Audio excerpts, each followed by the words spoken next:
Good evening, everyone.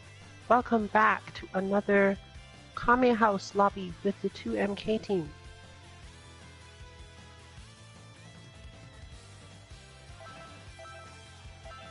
This is a loser stays on lobby, US East Coast 2, ring match priority lobby 02.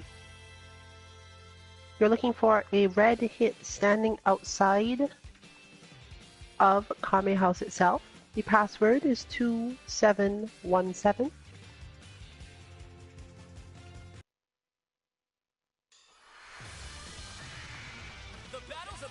So come on in and get your practice.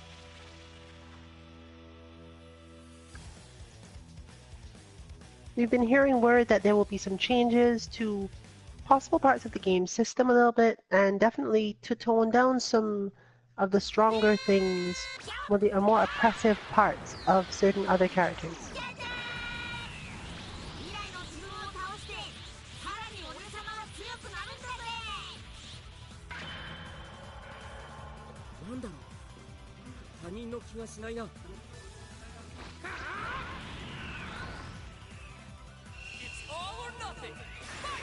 So let's start speculating wildly about what might be changed in the system itself.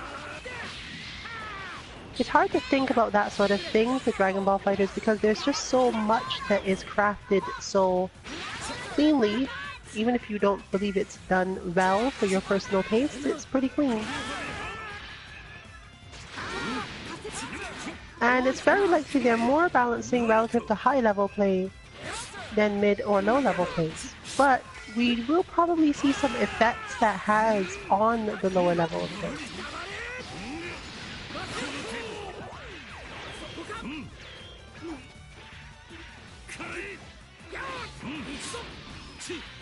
I'm expecting personally to see some changes to sparking, possibly making it a little weaker, or possibly making it a little bit more difficult to execute the things that make it strong.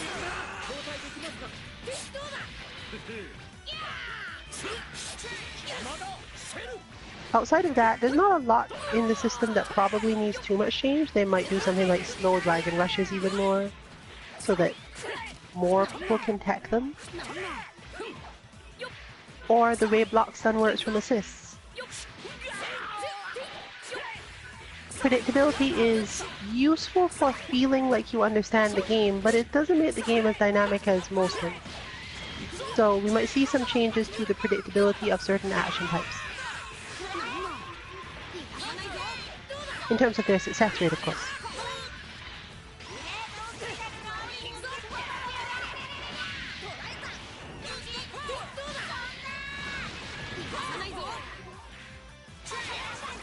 But as for us, we're basically thinking about the same things as before. Spacing yourself, being willing to block, understanding when to wake up with sparking, and when you should just wake up with blocking and then do your invincible move or whatever right after so that your opponent's pressure gets broken.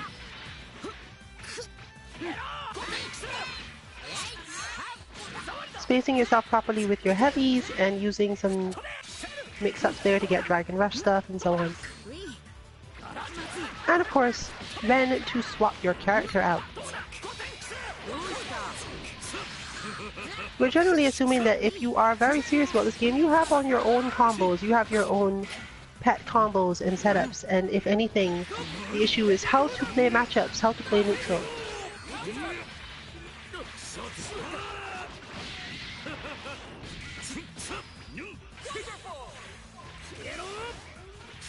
How to build meter, for example. And of course, what to do with that meter once you've built it.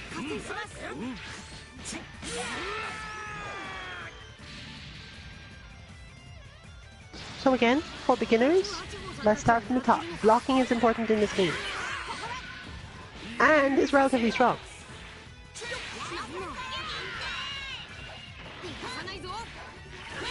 It won't get you very far in terms of beating your opponent, but it will certainly get you far in terms of not losing quickly. And this gives you more and more time to identify the situation you're in, so that your opponent can't just repeat the same trick over and over and catch you all the time.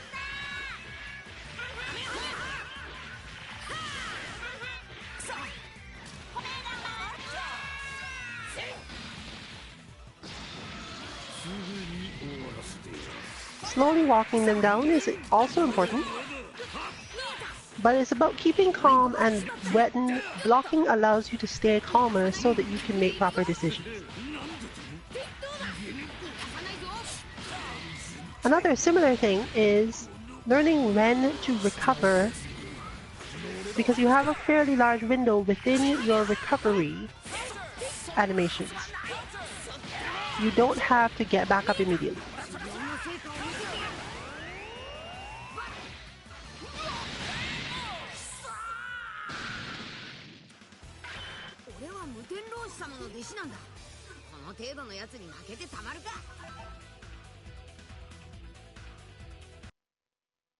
So from the side of learning some defense in the game, that's probably the first thing you need to care about. Understand what you really have trouble blocking, because overheads and so on in this game are pretty slow.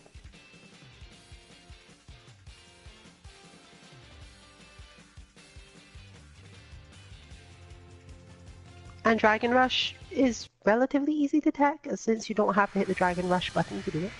The outcome of this fight is anybody's guess. So, while blocking for long periods may be frustrating, you can definitely do it and not have any problems. So let's just quietly watch this match and see where blocking turns out good, what more you could do with it, and those few times where you actually get opened up, because there are characters like Cell who can open you up while you are just blocking. Once we've done that, we'll probably go on to talking about when you should deflect, which is almost always the moment where you realize you can't block anymore. But not always.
ス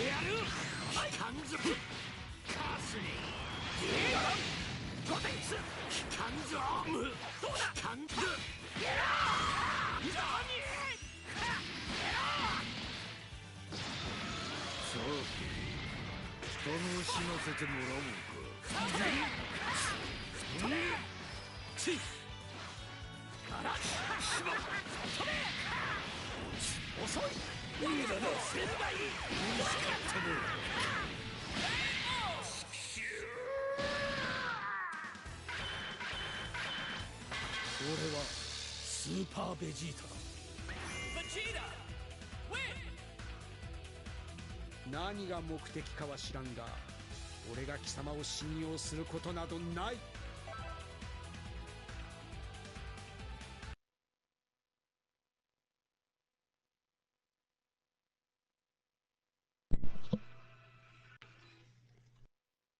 That match, for example, was a lot more about understanding the spacing that the two players were at than anything to do with direct pressure. This is because of the play styles they use, but also there were a few moments where a character was entirely lost or put in a really disadvantageous situation simply because they didn't want to block on wake up, even against characters who don't necessarily have the pressure.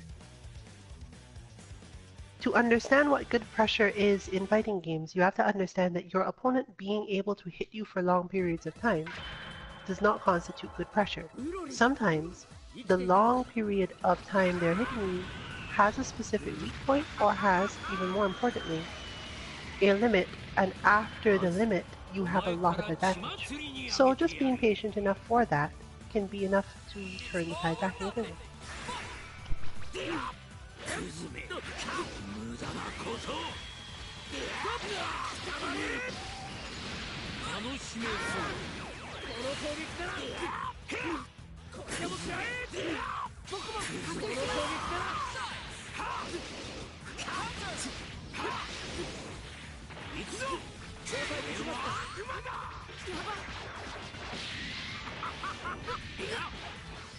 どこへ行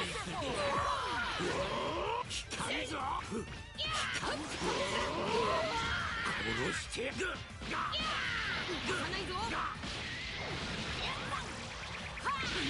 もう終わりか。行くぞ。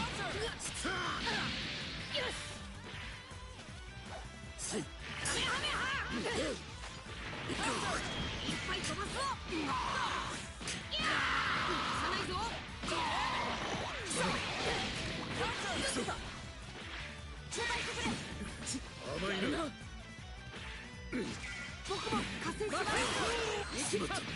問題ない。甘いな。じ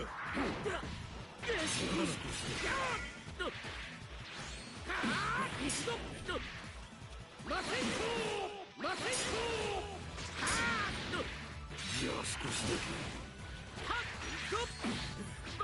甘いな。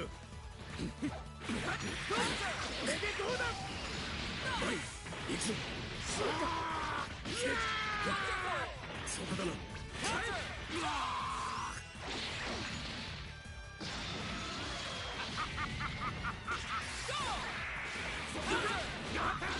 もう何？行くぞ。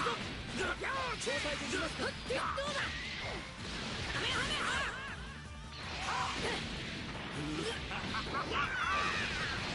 何の？行くぞ。の成果を見せてやる。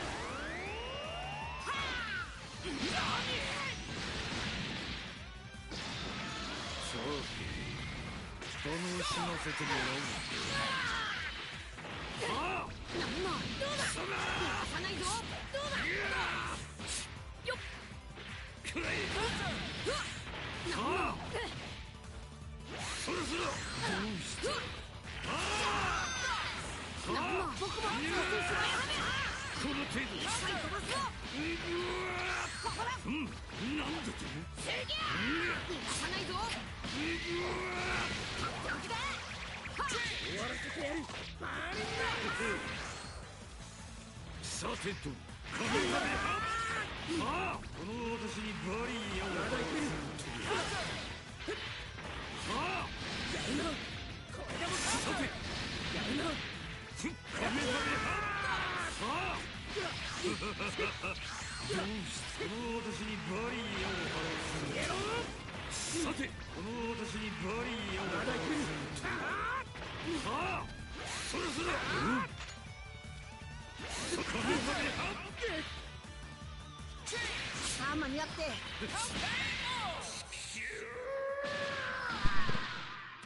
Blocking is a much better way of assessing when is your turn than hitting buttons. That is the key factor that makes us suggest it. If you know what you want to do, if you understand that you can hit the opponent, at least in certain cases, if you're guessing which thing they will do and you have responses ready for all those things, you don't have to block. You just guess correctly, and if you don't want to guess, then you block. But for many beginners, it's impossible for them to tell what exactly they want to do, what their course of action is. So they're just checking whether or not they can hit buttons, whether or not it's their turn. This is actually counterintuitive, but you are better off learning whether or not you can hit buttons by watching the opponent's attack and seeing whether or not their spacing ends up weird. Because if their spacing did not turn out weird in this particular game, chances are they are safe and get to continue their pressure. That is the game design that the producer outlined when she was interviewed about it. If you are doing moves, you should probably feel like you're safe. You're safe on terms of frame data. You may not be safe in terms of how far away you are from your opponent when you're finished doing your combo or your string, and you might just not be able to keep the pressure up. They will get their turn to attack. So let's look at it from that perspective. How do we block and watch what needs to happen? Because you're watching the space on the screen above all else.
Here you see a useful side effect of this. There are a lot of attacks in this game that are just safe enough to make you feel you should block because you know you shouldn't hit any more buttons. But at that point, you're not necessarily ready to expect the Dragon Rush, and that means the opponent builds up a ton of meter. Because it's simply not that difficult to build up meter when you get the Dragon Rush unlocked.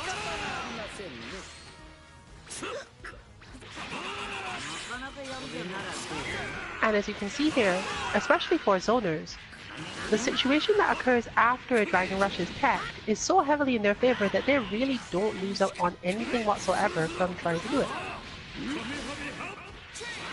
If the opponent even does hit a button, what will happen is that they'll just tech the Dragon Rush. You can't generally easily knock people out of Dragon Rushes. If you were in a position where you were even likely to be grabbed a little bit, nearly any button you hit, other than executing a special, will lead to you just not having any other reaction. You'll just end up checking out of it.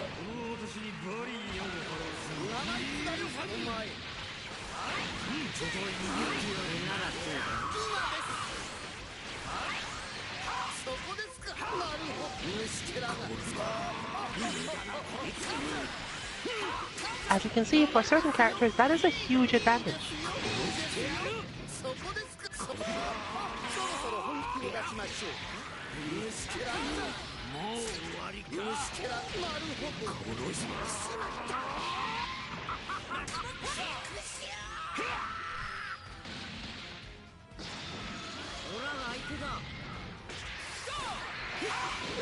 It allows you to be very calm and stubborn about some situations that would otherwise feel very frustrating.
Once you understand that, the placement and the timing for your better defensive options becomes clearer.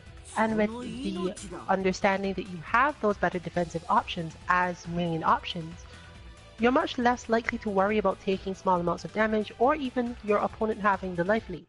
If you understand that you can eventually just hit stand heavy, get into a full combo, or build up a lot of meter using your dragon rushes and win out that way. It's easy to be less afraid in this game as a generality if you are willing to just block. A fierce showdown is about to begin. But of course, we're all eventually going to meet that character or those players with a very strong idea of how to keep their pressure up, possibly indefinitely. However, if you build up enough meter and you recognize you're playing that sort of player, just don't use the meter to extend your combos or look for big damage. Many characters do very well with their Vanish and their level 3 super, often having enough invincibility to get them out of situations. A few others immediately move upward, dodging low attacks and low base pressure. And a few others have entirely different ways of defending themselves with their super meter. Just save your meter.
One thing you should, however, be careful of is the potential for using blocking as a way to get ideas, making you play more defensively and stay in a defensive mindset for longer than may be good for your team or character or even your personality. There are still some players who need to be aggressive, who need to understand how to attack and run. And yes, even those players should block on wake up most of the time. Because blocking on wake up is not about putting on pressure or making sure you get to attack. That is usually about panicking. When you realize that your opponent has moved backward, one good thing you can do for yourself is just walk forward.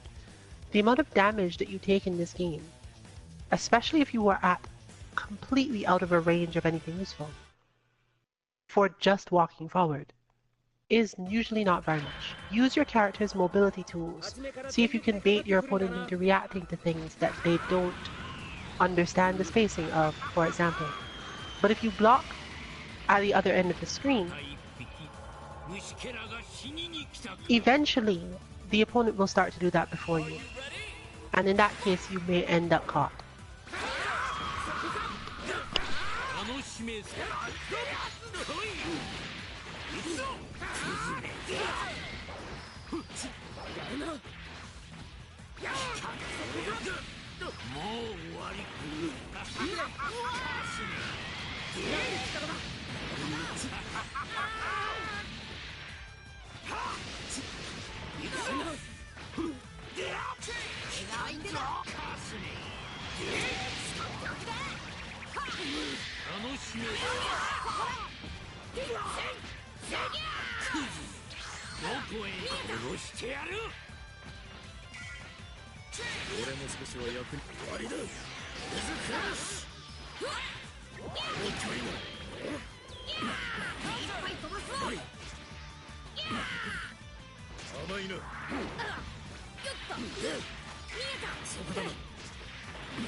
Some characters, as you can see here, have phenomenally good moves for baiting and just being in unexpected places, evading other attacks, and so on. If you've gotten your opponent on the defensive, you can generally take some time to figure out how to make use of that as easily and most powerfully as you can. Gal, for example here, can spend a lot of time in places the opponent does not understand how to counterattack.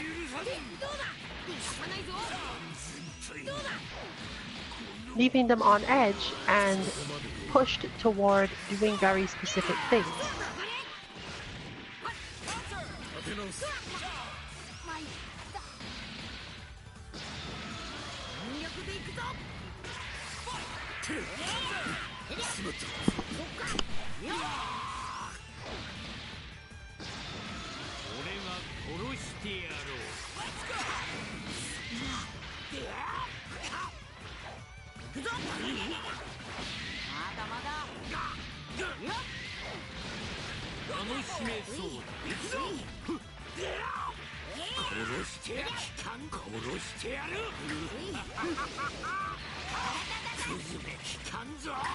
Broly is actually another character who has many options that make it harder to pin him down while he's attacking, especially so while he's approaching. It makes him a generally more oppressive character, but also helps him evade a lot of the more standard counterattacks that you would expect to work if you fought most of the rest of the cast. This may not actually allow him to keep up his oppression, but you can definitely get away from a lot of damage.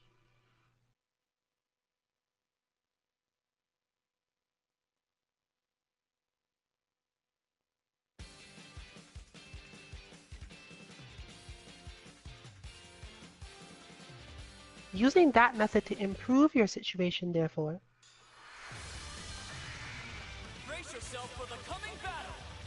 helps if you are playing a character who doesn't have long-range mix-ups, i.e. can't get in by approaching in one action, and who doesn't prefer to just stay there and zone.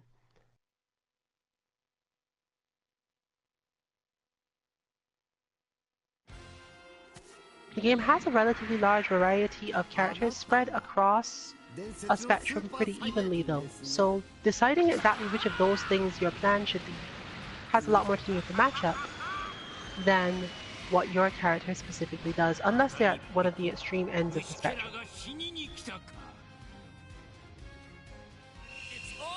Even Frieza can attack if need be, it's just not the best suited for it.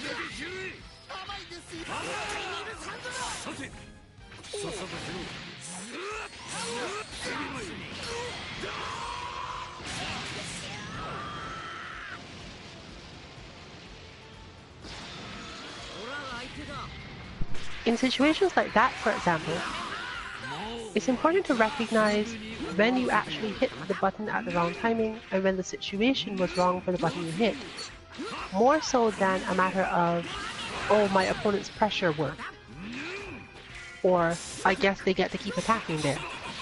They possibly would have gotten hit by something else. There are a lot of little evasive maneuvers that can be used for many characters. So it's good to keep in mind that you often have options such as simply hitting crouch heavy, stand heavy, or even stand medium depending on the character. And sometimes you need different ones for different enemies.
Strong defensive instincts in this game can make you close to untouchable in many situations. But of course, this won't help you make any comebacks unless you know which button to hit. So this is very much a matter of understanding when your stand heavy is the answer, when your opponent is likely to try to hit buttons, and when your meter is useful for stopping them. You can't just give up on the idea that you can do things because your opponent has a lead on you. If your defensive instincts are good, in Dragon Ball FighterZ specifically, these leads tend to matter very little. This game is not based on comebacks via damage in the strict sense, but rather comebacks via control of the spacing and clear understanding of where you are in danger and where you are not.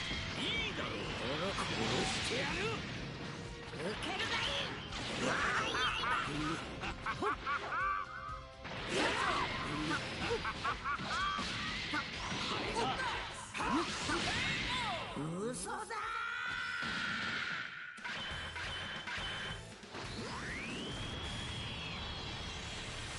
その程度のパワーで俺を倒せると思っていたのか？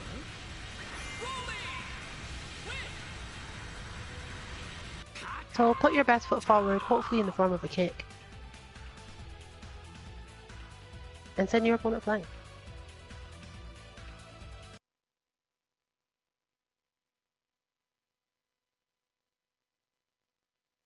But above all else, pay attention to where you end up when you are stressed by their pressure.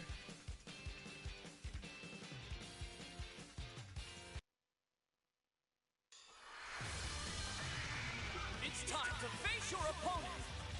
Most such interactions come down to one thing. Did they get far enough away for me to hit this button? Or are they only far enough away for me to hit this button?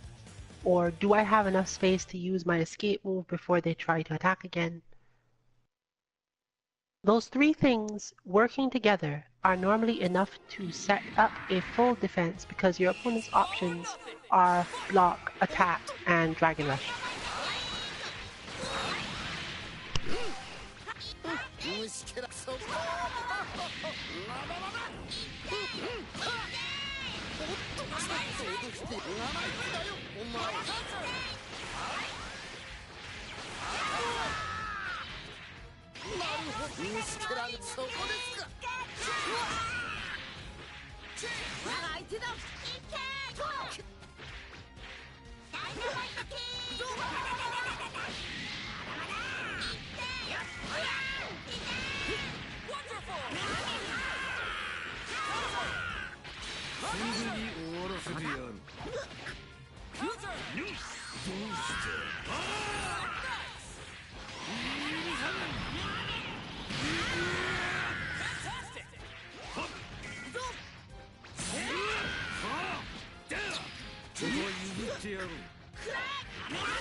Up to 90% of damage done to beginners in this game is almost entirely a result of not knowing whether it's their turn or not, and overdoing it.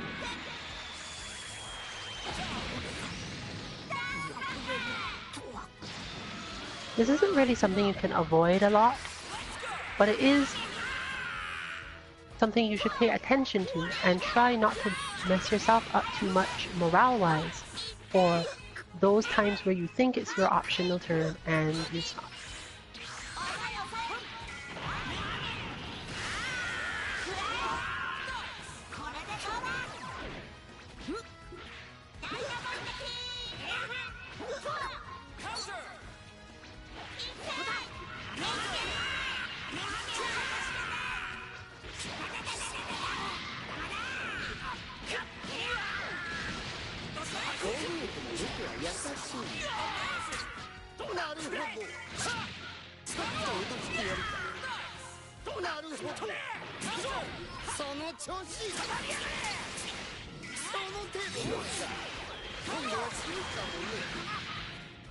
Quite often the learning process for this game is so much about learning the defensive spacing.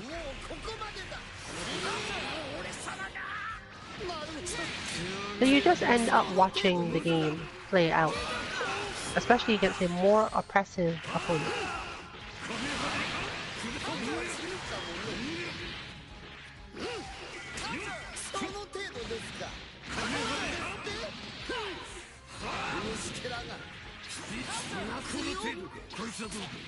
なかなかにしてそろそろその程度ですか。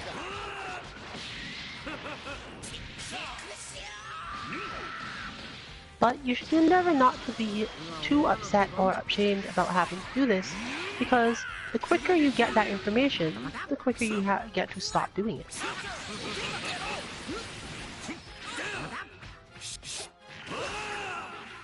Which brings us to the slightly more advanced version of this. There are a lot of strings in this game, done by characters from longer ranges, that are deflectable midway.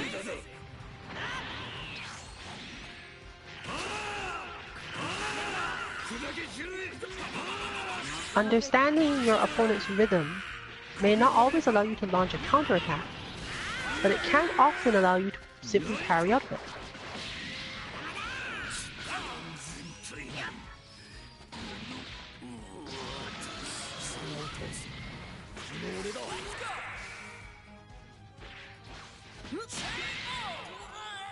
But once again, remember that sometimes you cannot wait for your opponent to attack you so that the string starts. Your aim should be to try to bait them. And if your bait fails, you may get hit. But sometimes if your bait fails, you will just end up blocking because you don't have time to do your own move, but you had time to make sure they did something that got close enough to you for you to need to block. From that spacing, you can learn a lot more. Get ready for a Dragon Ball Rumble!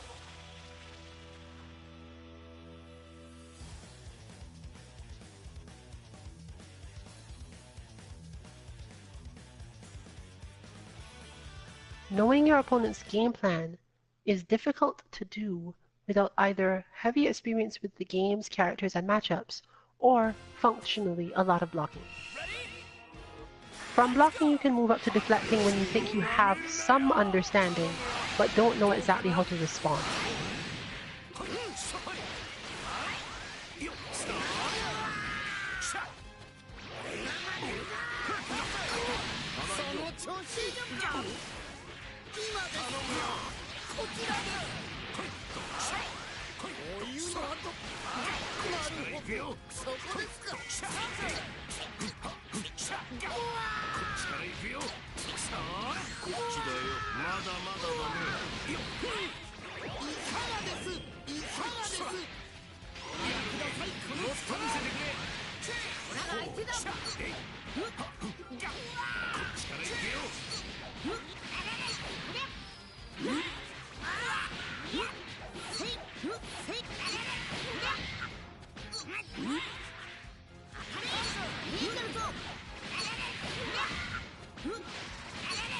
As mentioned before, the measured style player has a much clearer understanding of how to bait you into thinking it's your turn because they're further away from you. Against this sort of opponent, a lot of time, your options are best set toward doing some EX move because you should have enough meter for it.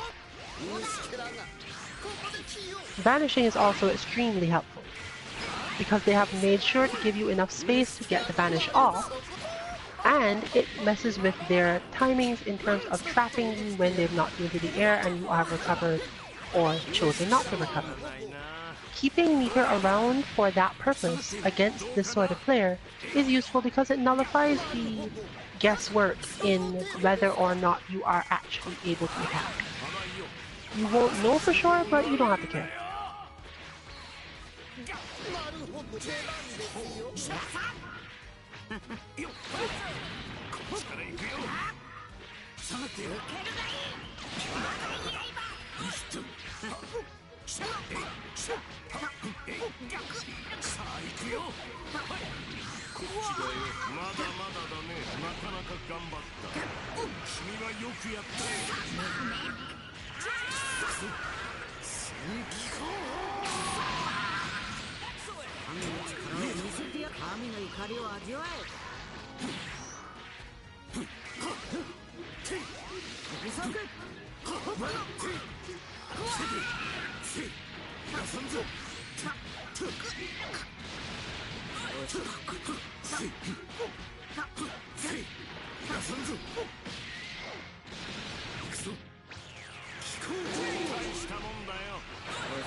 So feel free to rely on your Vanish when facing this style of character, as it's an easy way to make sure that no matter where they try to go on the screen to trick you, you probably are going to at least get closer and out of the spacing that you were in that you didn't want to deal with.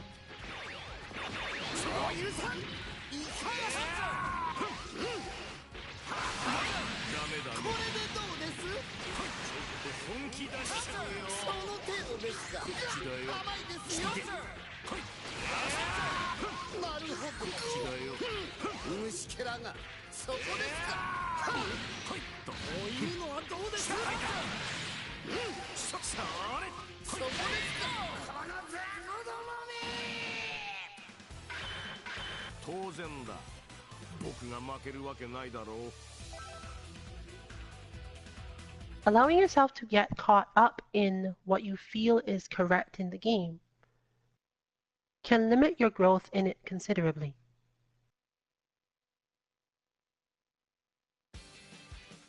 But I'm only speaking on the macro level.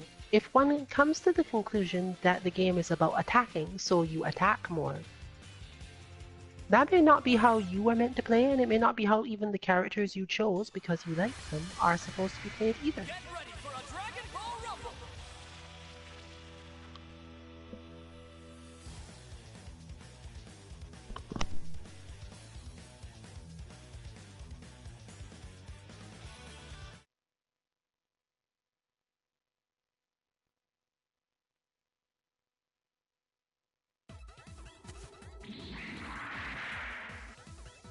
Get ready! Fight it out!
Part of the reason we suggested the stand heavy is also very similar to this situation.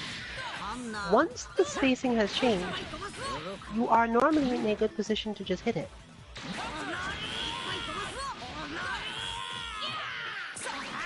If you are concerned about needing to try to catch your opponent, and you want to Dragon Rush but you're no longer sure, hitting stand heavy will save you a lot of grief in the long run because it is generally safe enough at most spacings, and certain characters have a good enough stand heavy to solve the problem.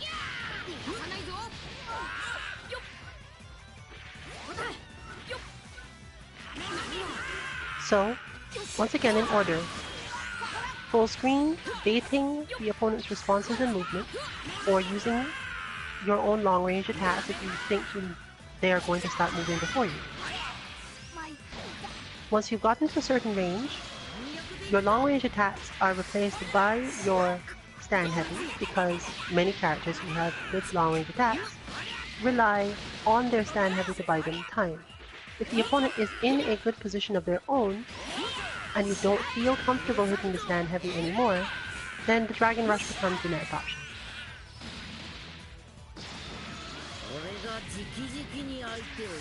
You can also try to make this distinction based primarily on what mental state you believe your opponent to be in.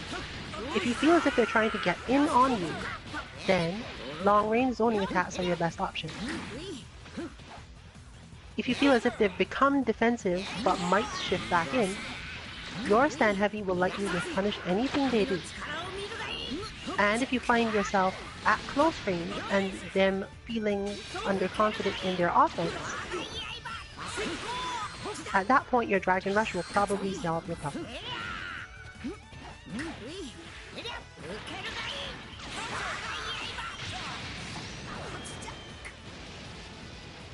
Learning to transition between these different parts of the match is the thing that's most likely to save you from being stressed. And the longer you can spend in this game not stressed, the better off you generally will be.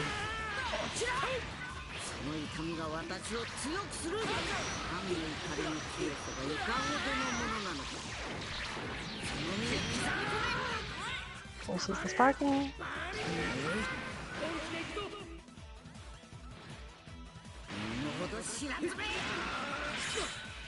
Being able to read your opponent's mood, therefore, is a good way of deciding which button to attack, or which general option to use.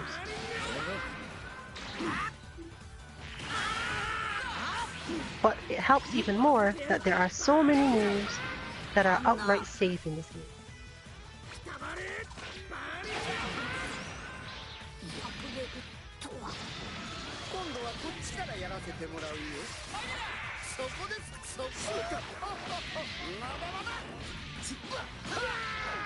This is generally a bad match for Trunks because Frieza has too many options that beat Trunks' stuff as a generality. While Trunks can get over a lot of Frieza's zoning, Frieza's meter is kind of dangerous to him, in that if he moves at all, he'll get hit with Super.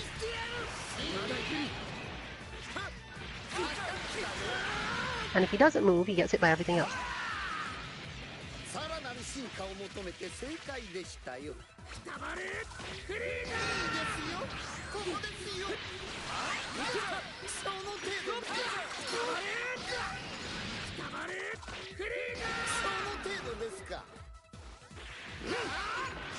Golden Frieza's movement speed and other options are also really problematic for Trunks.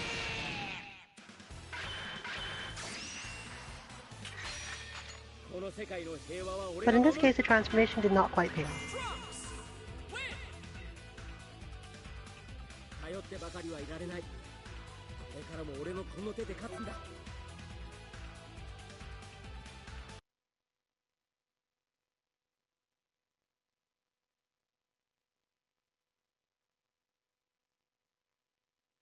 Taking your time to understand your opponent's game plan is also the easiest way to decide whether or not you should go on the offensive, because your opponent's game plan informs you about their psychological state.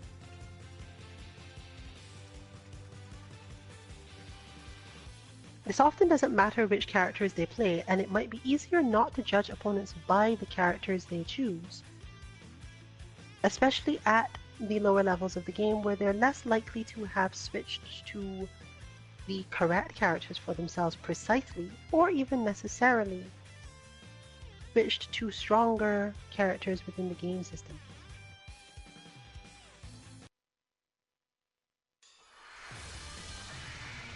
Time to begin the match. Because this brings us back into what we've been talking about in previous Kame House lobbies. Once you understand enough of the enemy game plan, you know how to plan the use of your own meter. And given the number of things that meter does in this game that help you build up both confidence and damage, it's good to have a plan as to how to use your meter going in.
For instance, an oppressive team is often the sort of set of characters where after they have done their super dash, you don't get the counterattack well at all. It's a mix-up. However, most of these characters also use attacks with similar timings to do their mix-up, making it possible to deflect pretty much everything that follows it.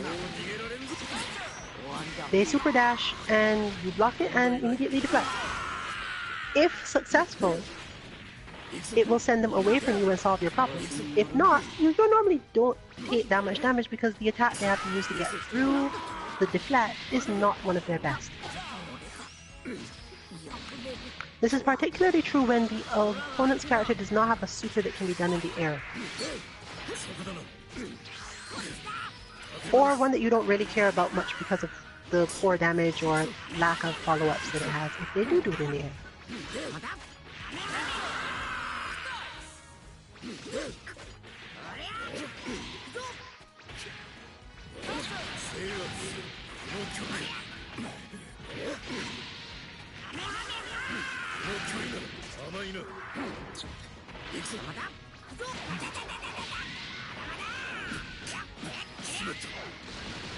Once you've built up their expectation that you will in fact do that to them, there are some other good options that appear.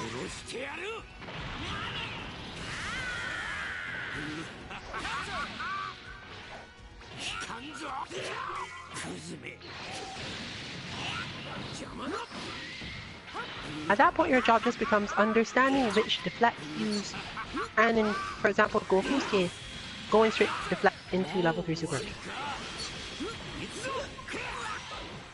Which as far as we can tell is an actual combo, or the equivalent of one.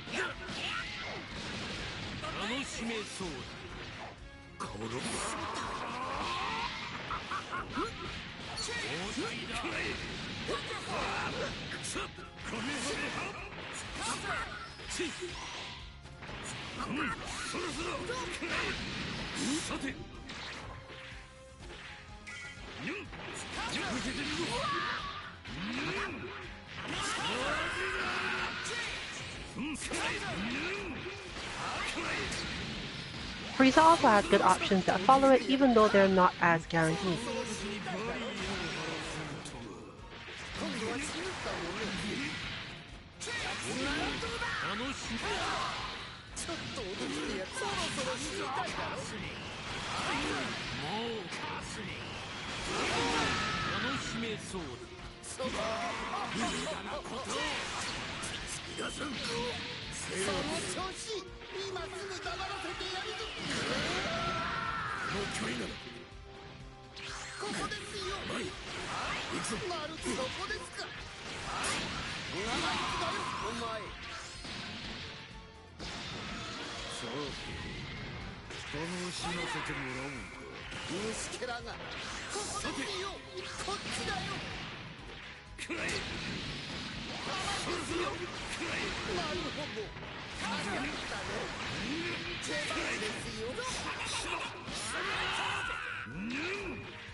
It is much easier to wear down your opponent through understanding of their game plan than any form of actual outright offense.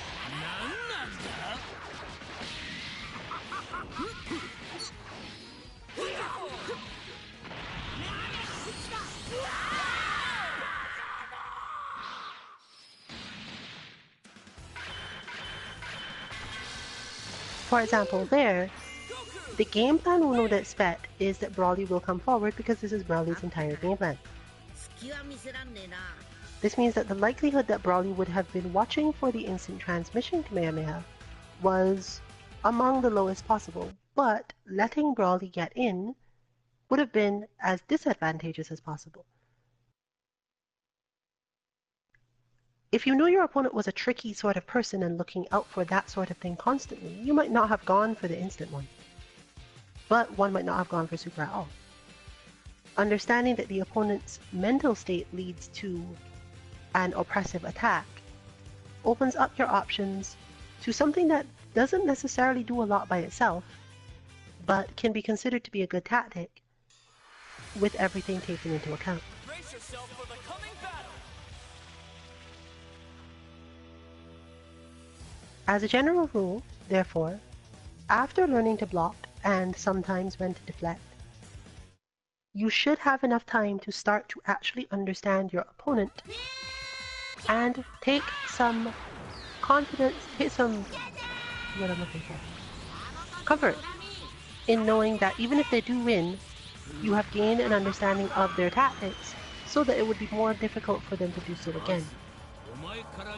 When you've learned enough about the game and about the characters to know basically all the options of various characters, then you can worry about being able to beat people you've never met before.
A good example of this is that Android 16 actually has some really long lock strings.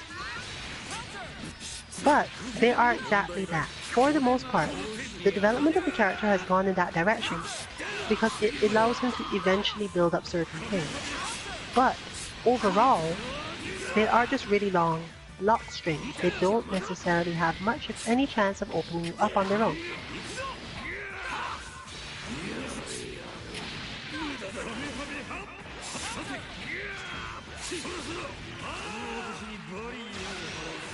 And while most of them cannot in fact be deflected all that well, there are definitely some spaces where the deflect will work. Trying to get out of the block string is literally a hopeless thing again for most characters. You actually just can't get out of it if your opponent executes it correctly. Therefore, if you are unwilling to simply block, you will find yourself constantly dying because the character really can just keep going.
Next comes understanding of how air blocking followed by more blocking works out.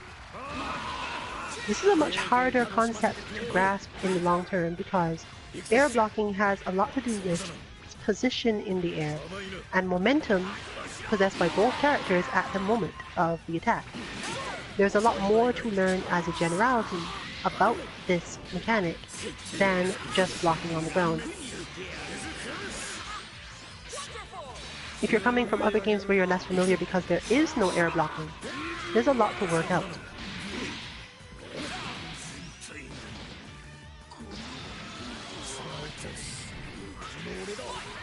In general, you should take the approach that if you are afraid after blocking in the air, you should just use your meter to vanish. In Vegeta's case specifically, you can just use Crusher Knee Kick and on landing and immediately catch nearly everything most opponents will do. But if he finds an opponent who has another option, even Vegeta is best off just vanishing immediately. It resolves your problem in a way that the opponent can't necessarily counter or be sure enough of to feel safe doing.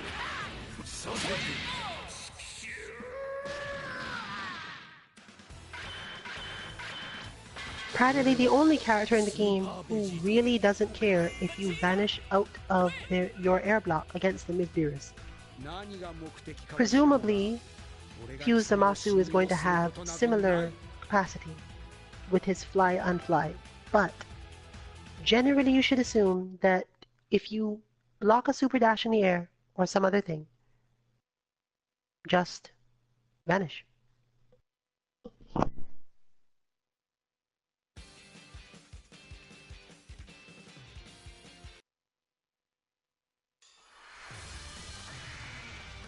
Get ready for a Dragon Ball Rumble!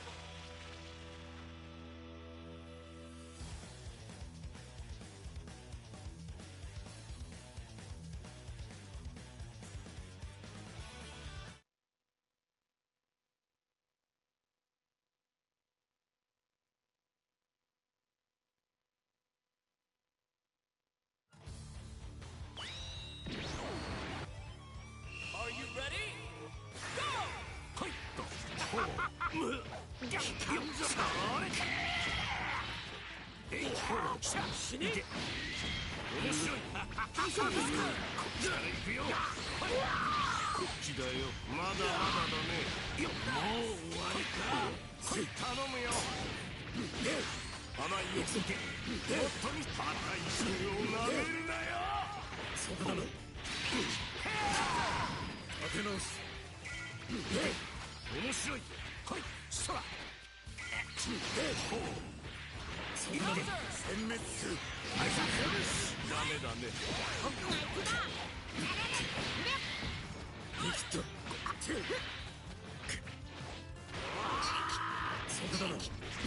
As you can see, if Beerus is unsure of what is going on, he has omnidirectional attacks and a lot of good ideas for how to use orbs to prevent that situation from ever coming up in the first place.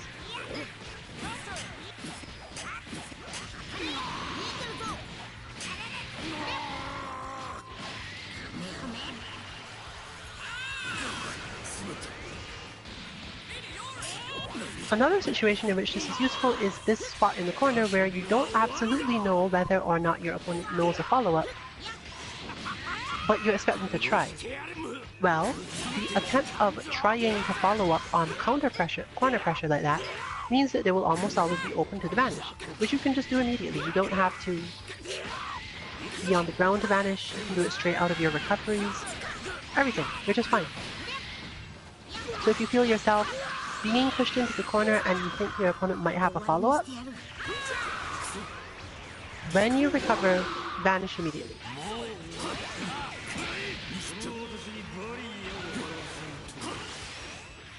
Of course, you can always also call your teammates if you didn't actually get them so close to you. But if they are close, you should definitely make sure that you at least consider the vanish so that your opponent has to think about whether or not it's a good idea to keep up their attack.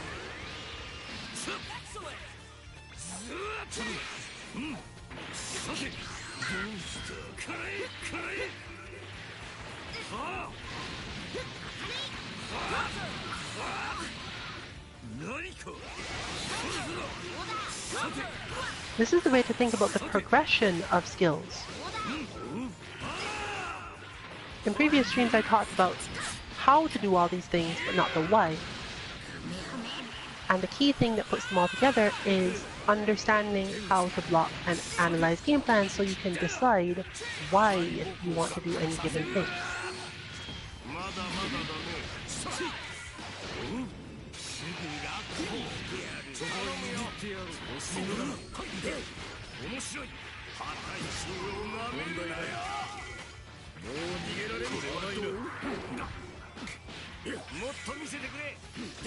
This is generally a good matchup for 16 because a lot of what Beerus does not stop 16's charging grab. Brawly is similar, but he can get caught in more Beerus stuff because Beerus goes into the air and gets away from Brawly a bit more easily than he gets away from 16. Mostly because Brawly's projectile attacks don't go upwards as often or as easily.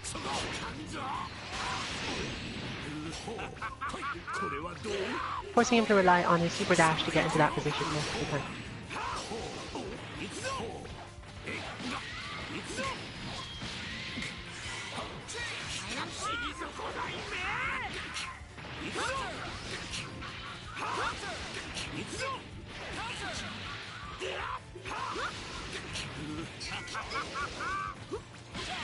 And as noted, Brawly's pressure after Super Dash is variable enough that he gets to just Super Dash at things, which is pretty in line with his characterization.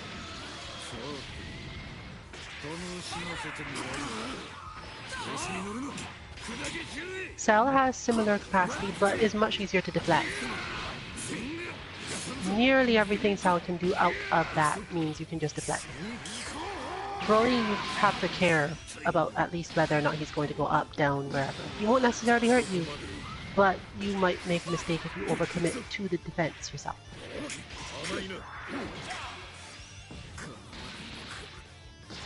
Which brings us back to this complicated matchup, made even worse by the fact that both of them have 1 meter and nearly no health. But Beerus cleans it.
Get ready for a Dragon Ball Rumble!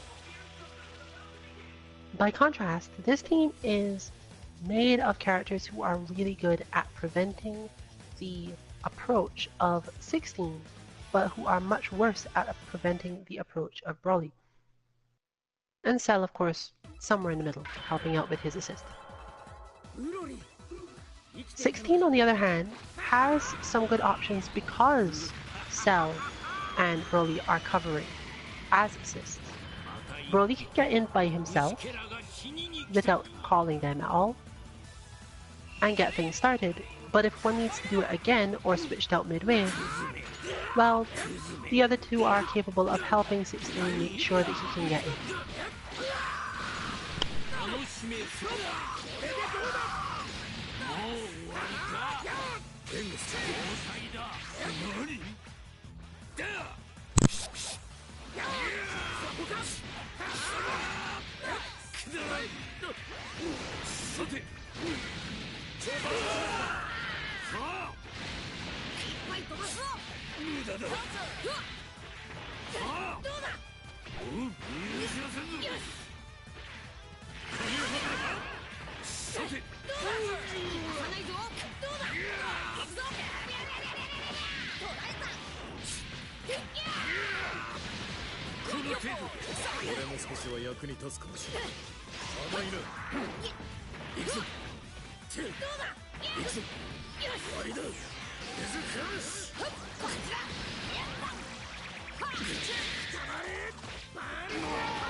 Also, always remember that if you have enough meter,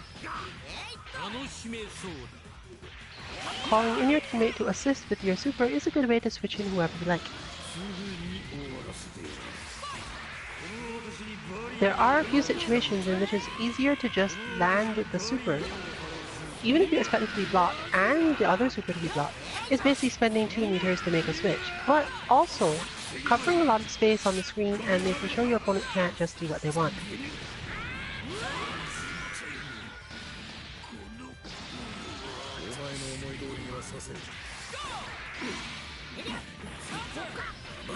Some teams have better synergy with this than others. Generally, for example, zoner teams have less capacity to do this, but also tend to be far enough away to switch without having to pay any meter to do it. Once the opponent is close enough, you might be able to use it after all, but normally it's not that effective simply because of the way their supers work.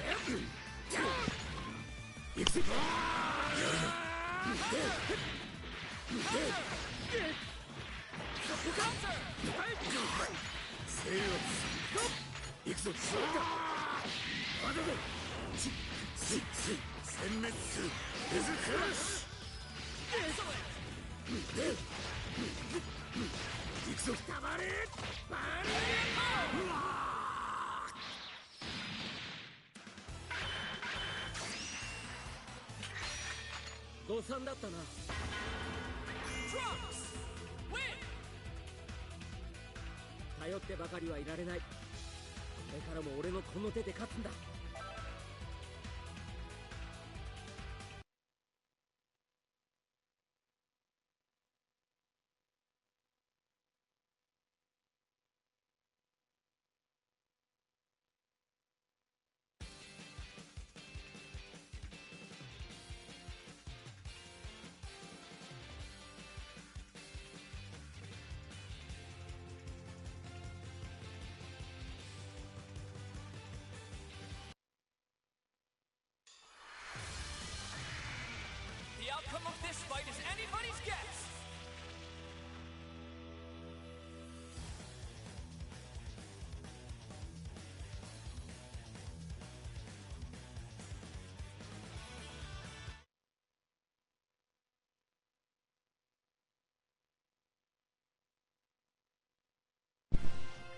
In this matchup, it's usually best to switch out Frieza as early as possible because all of the characters here, while they are effective at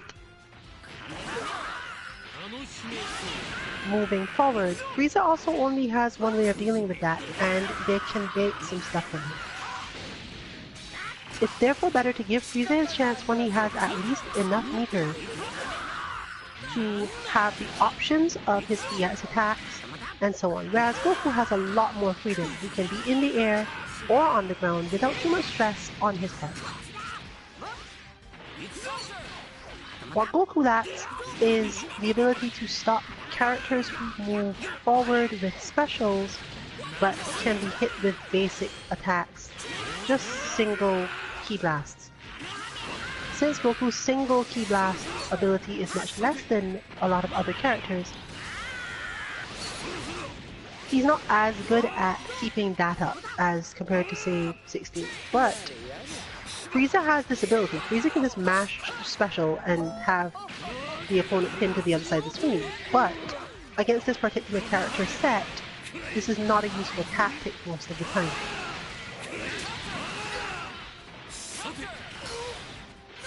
They will generally be super dashing through, which means that you have nothing you can do there. So Frieza's relatively long startup is less effective in these matchups simply because the opponent doesn't have to worry about them as much.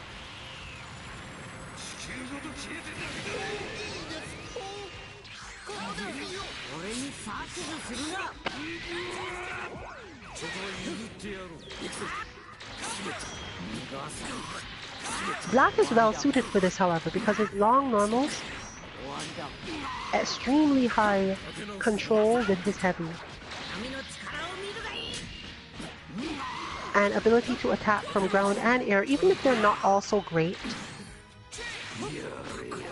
cover this sort of player as an opponent really well.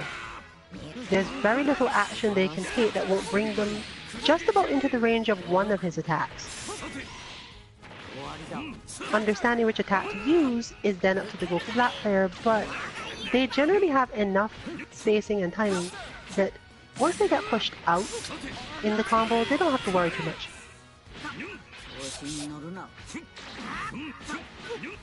The hard part is generally remembering to vanish to wake up or recover, so that you don't end up dead.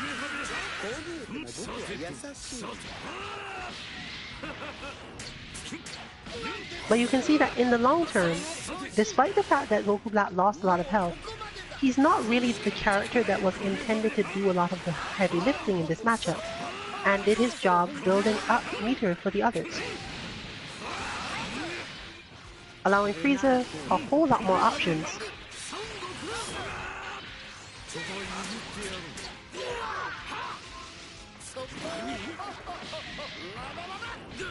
And even some good use for his sparking if he decides to use it.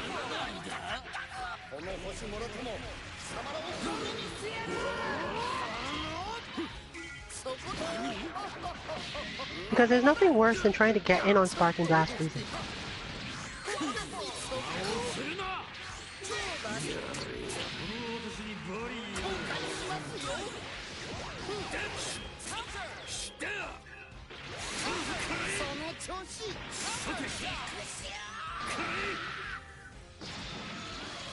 Fortunately, Cell moves just fast enough that Frieza's supers are not guaranteed,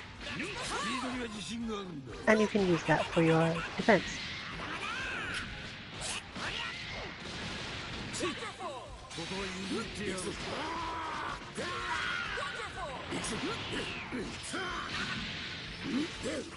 Generally, offensive characters, as mentioned, do this whole moving at you very fast and making you miserable thing really well, causing you to rely on vanish and assists and a lot of patience to keep yourself safe from them.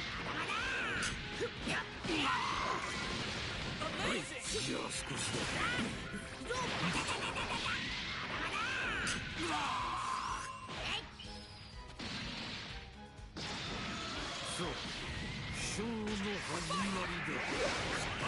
これならそうだな。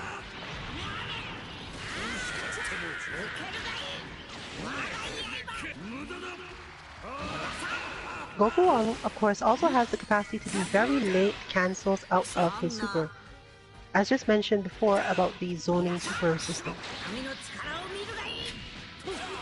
This can give opponents the feeling that they can approach because Goku is in recovery, and turn out to be wrong because Goku Black is covering that as well. So between that and the prodigious use of assists at parts of the screen where you would prefer to be on defense, it can become difficult for this to be penetrated in terms of the defense that is being used.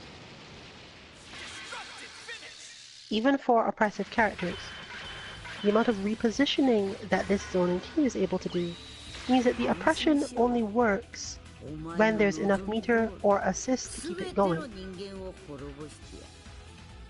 When one comes down to just one character, the zoner has a heavy enough advantage that there's not much you can do.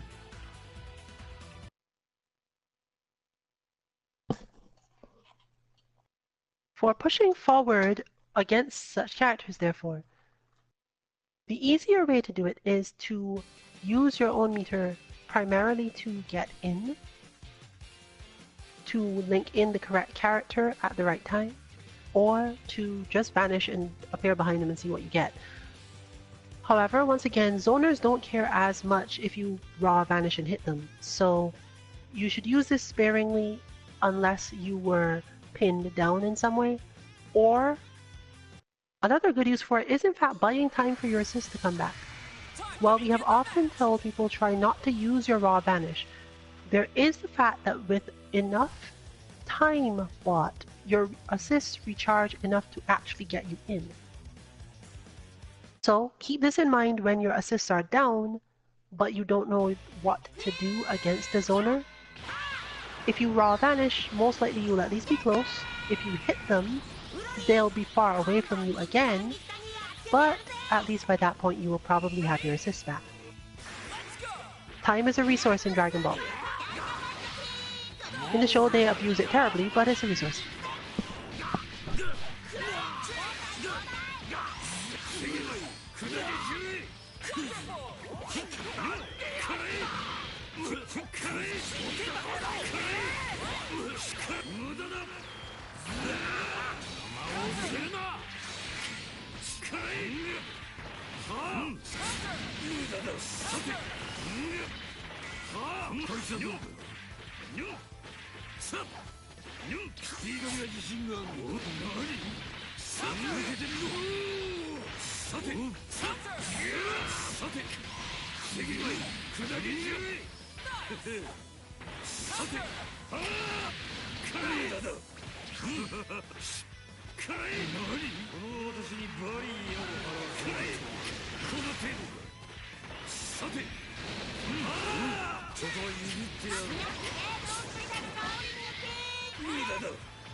すぐに終わらせてやる。さて、この程度か。砕け散れ。その私にバリーやさっこの程度か。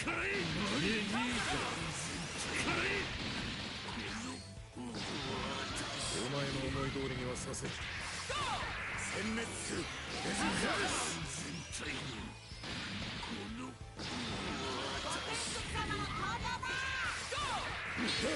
甘いな。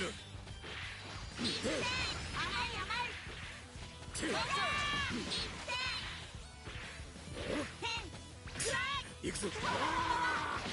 まだだ。終わりだ。行くぞ。さすがだ。行くぞ。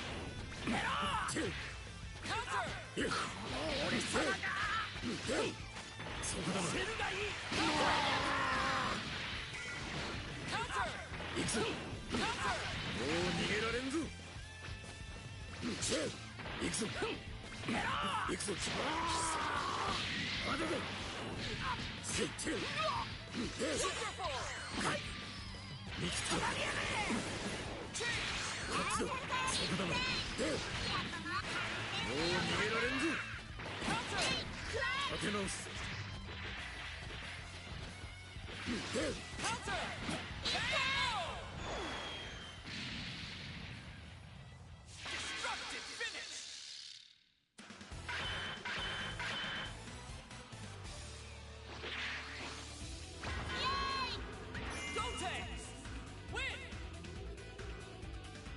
なんだか戦い方をテストされてる気分。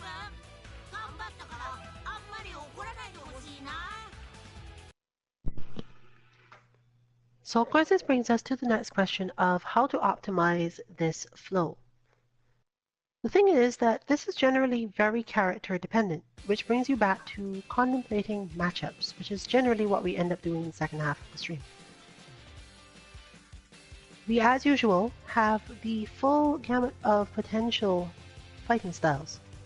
One pressury person who relies on mix-ups, an oppressive player, a measured player, a defensive mix-ups player, and a zoner.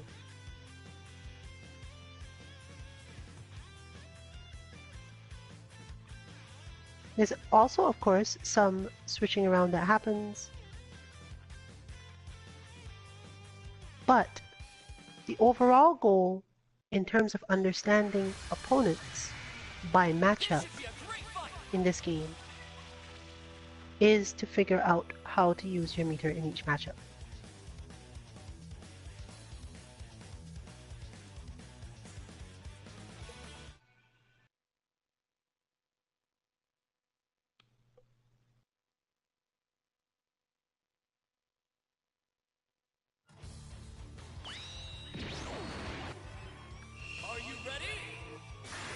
So let's begin looking at focuses in matchups.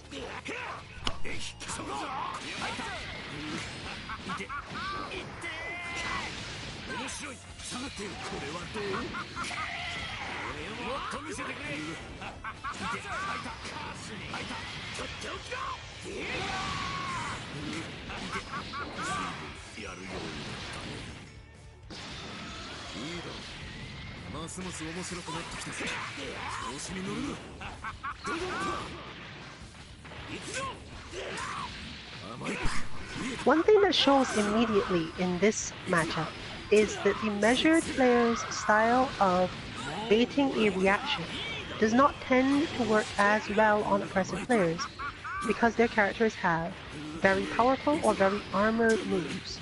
Having very armored moves means that your response to the opponent doing anything is approximately the same.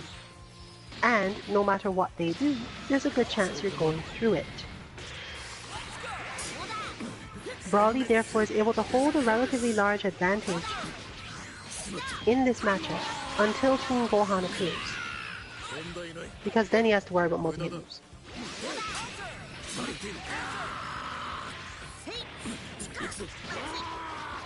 As an overall game plan, therefore, since Brawly doesn't really need meter in order to do this, it's good to put him on point because you care a lot less about what the opponent's direct, specific game plan is. The only difficulty is that eventually you should try to get him out so that he doesn't do that much. He doesn't take that much damage and can call back in later when you're low on meter again to continue to do that job. Meanwhile, Cell is able to use his strengths granted to him by the extra meter available to get some good mix-ups on characters who would otherwise be too good at measuring their spacing. Cell, however, being perfect, breaks the expectations of other people's spacing a lot more easily than most other characters in this game.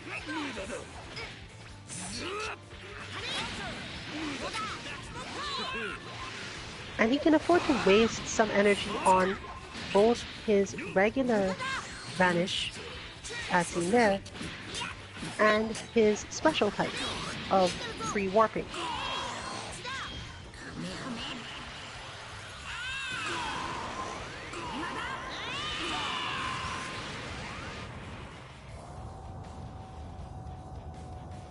While this is mostly just playing neutral and hoping for eventual advantage, look, it's eventual advantage.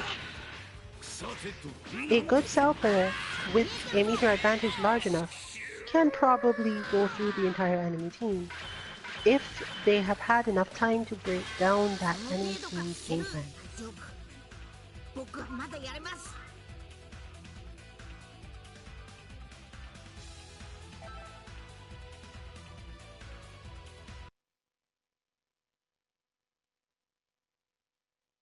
It is therefore super important for you to understand at the least which of your characters should be playing point for a particular set of people.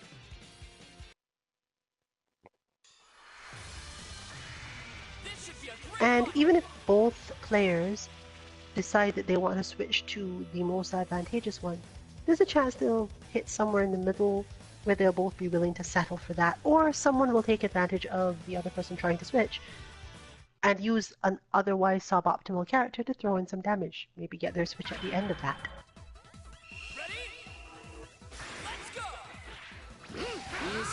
This situation, for example, is disadvantageous to Trunks most of the time, but it increases in disadvantage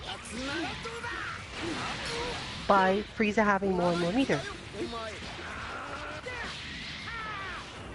Therefore, the Trunks player's choices are basically go as hard as possible to try to deal with the situation before Frieza can do much damage and get much meter,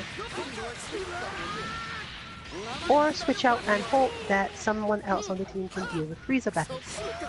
The Frieza player in turn has to think, do I want to use my advantage now to try to get damage on Trunks and risk not getting it?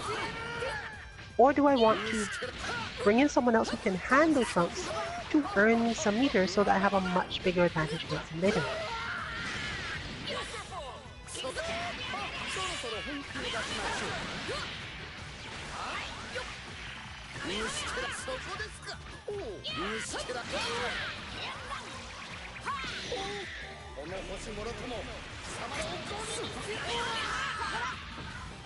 Similarly, should Frieza switch out against Krillin because Krillin is more likely to be in defensive positions, and therefore more likely to cause Frieza to use up meter without any benefit. All these little things are the real decisions that most people are making in this game, once they've learned enough combos and learned how to block and learn to deflect.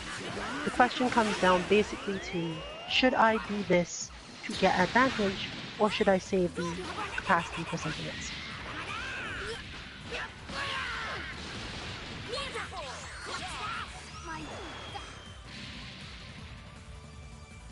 Here's a perfect example.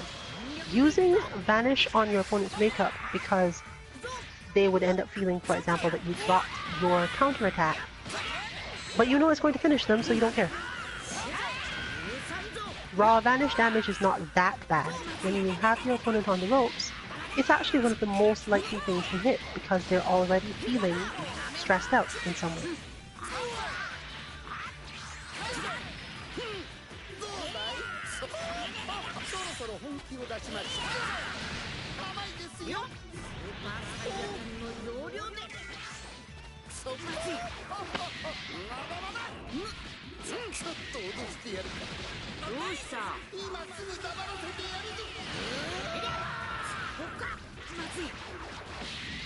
So here we have a relatively bad situation for Gohan.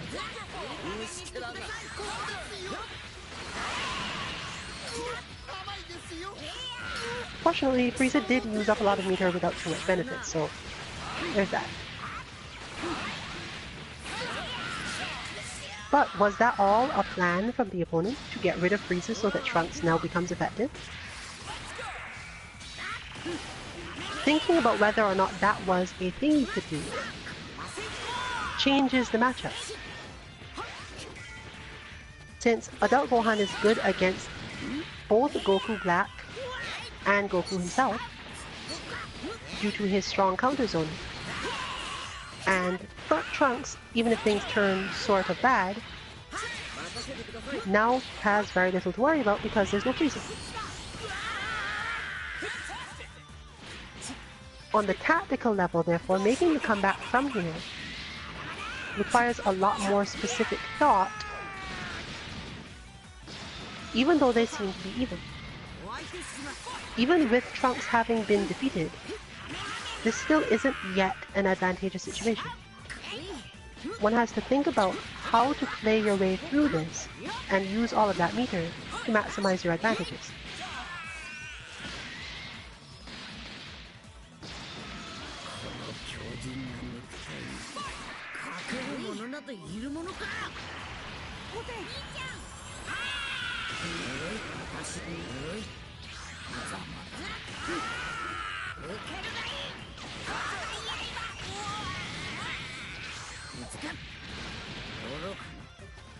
But there we see Gohan's strong counter zoning coming into play.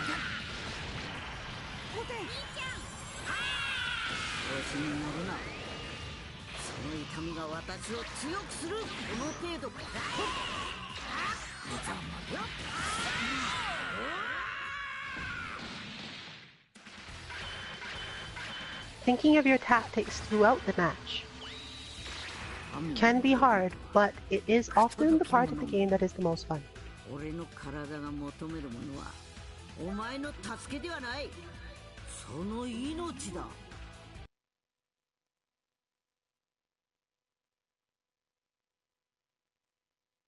And matchups are something you can learn, memorize, write notes about, and that are often good enough to get you past the point where you can just beat on people who tend to attack too blindly, for example. If you understand how to deal with those people and are having trouble with people who outthink you, well, now you can devote your energy to how to think about the game yourself.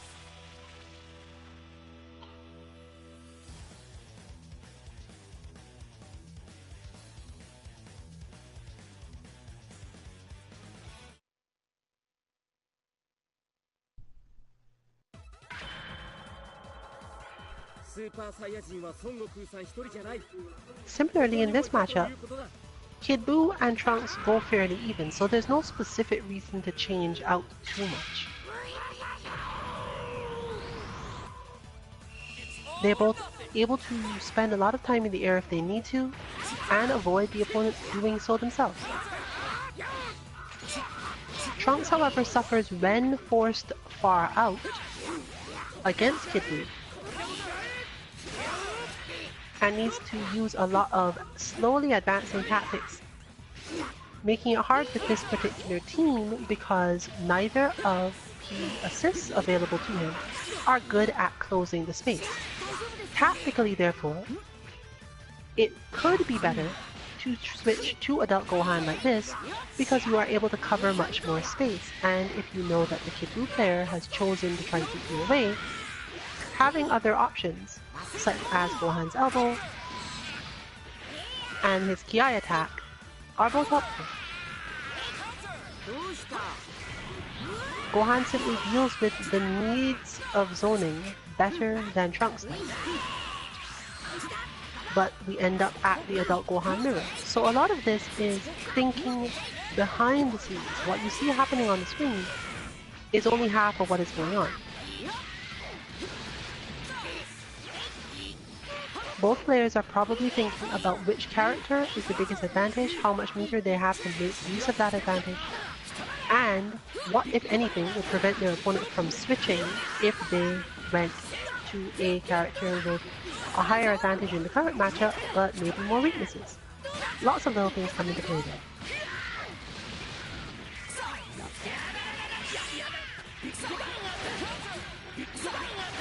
Vegeta Blue, for example, has a general problem against this team when no assists are being used, because there's literally no way to open them up with Vegeta Blue. And once Gohan comes back in, you're generally waiting to get hit. But with the correct timing, the Kid Buu assist helps Vegeta Blue quite heavily in this matchup.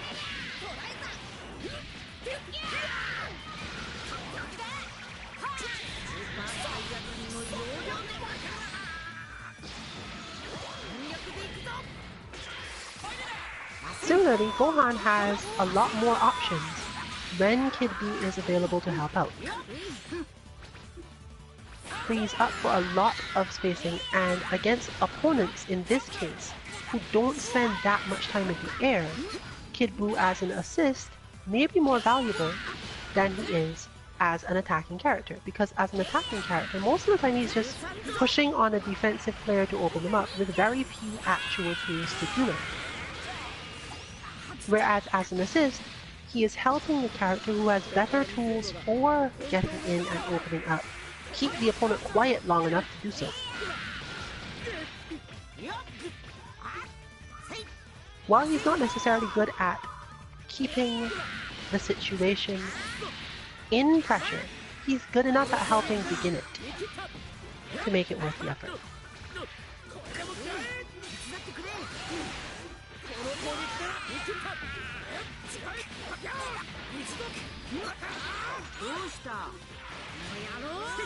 One good trick, for example, is that in this situation, Kid Buu is going to recharge faster anyway, so there's really no reason to not go through with this. Similarly, in this switch, Buu can help set up the situation for Gohan the other way. Krillin is not as strong against Buu as he is against Gohan.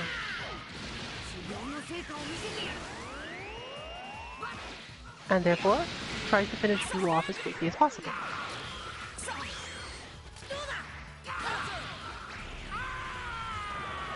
Unfortunately, it doesn't quite go that way because of the meter situation. The truth is that before, the most likely reason that Kid Buu was switched in was to build up enough meter in case Gohan needed it later. Because Gohan, while not necessarily meter dependent, cannot do quite as much without it.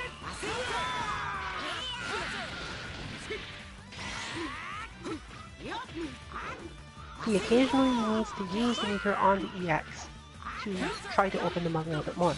Whereas Kid Buu can just keep up pressure and do it for a while. But here we have Trunks basically in sparking without really even getting to move.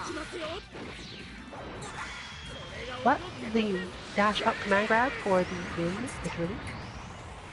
And the match becomes quite close. But we've cycled all the way back to the beginning, where now Trunks has no specific assist to help. Unfortunately, Kid Buu went in. Ooh. And that's the end of that.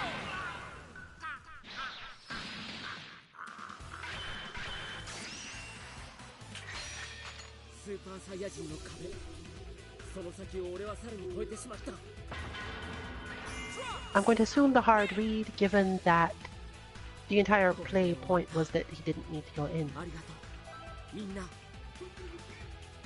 And she knows that, so probably it was supposed to be a read.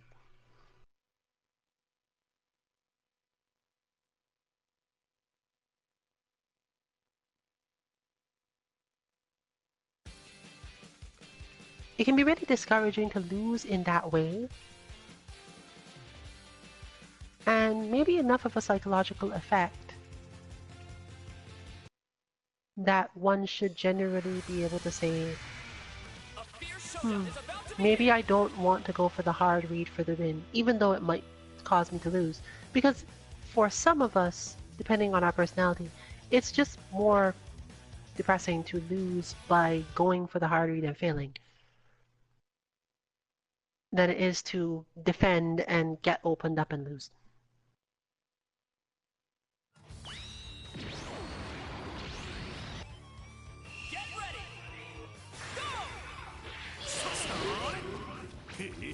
This matchup is so heavily advantage to Beerus as to be embarrassing.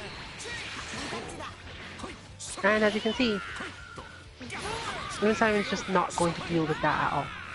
This isn't to say that Beerus is particularly less dangerous against any of the other members of the team, but at least with them, you have a chance of doing moves and baiting Beerus into doing things. Kid Buu has basically no options for this. This is because while Kid Buu's pressure is really good, and if you get frustrated, you will get opened up eventually, Beerus players don't tend to get frustrated, so it wouldn't happen.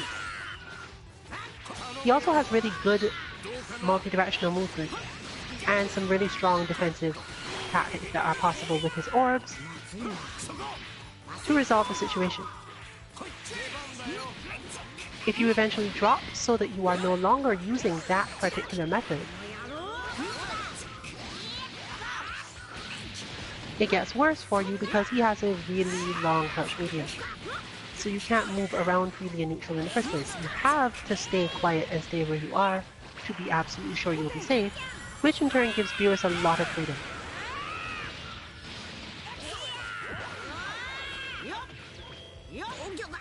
Forcing the sparking early, which is probably good in this particular matchup since there's very little that Team Gohan gets on Adult Gohan purely from sparking being active.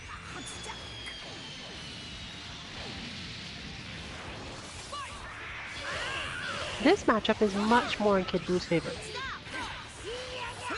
but he has to be careful not to get punished too heavily, because we do still have the same I can't move too much due to the strong crouch medium problem.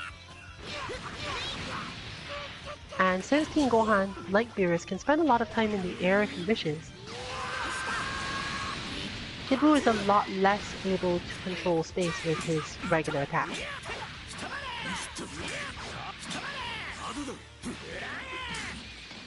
The optimal matchup, obviously, in this particular set, is for Vegeta Blue to deal with Team Gohan. And he does a decent job of dealing with Tenshinhan if you're willing to use Nuff Meter to stay out of trouble, namely just vanish in random situations. While Vegeta Blue is not specifically a zoner, against these particular two, it works out decently well. But unfortunately, the meter was used up on a baited Final Flash, and probably is going to lead to it mostly falling apart from here. Especially if Tenshinhan switches out.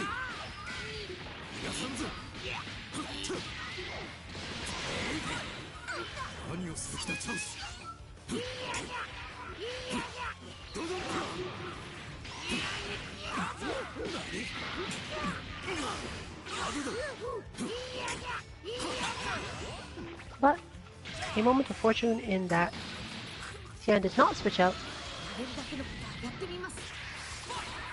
While it's not necessarily enough to give Kid Buu much of a fighting chance, it is certainly enough to put him at least in a situation where he can deal with Gohan. And if he can deal with Gohan, there may be a chance of Vegeta Blue managing something like this.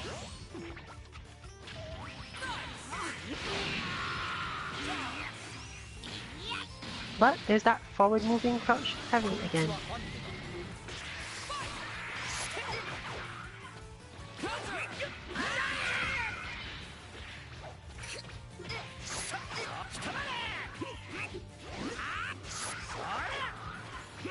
Vegeta really can't win out against Team Gohan very well by attacking, primarily because Team Gohan can punish anything.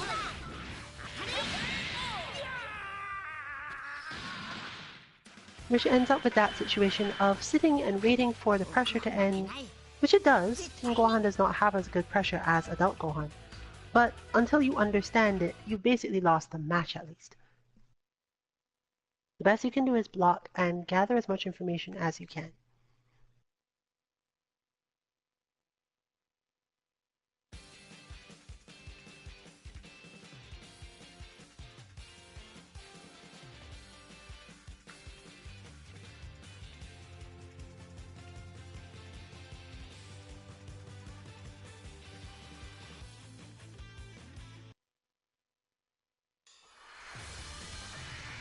This matchup is a difficult situation because oppressive characters are generally so good at dealing with Kid Buu.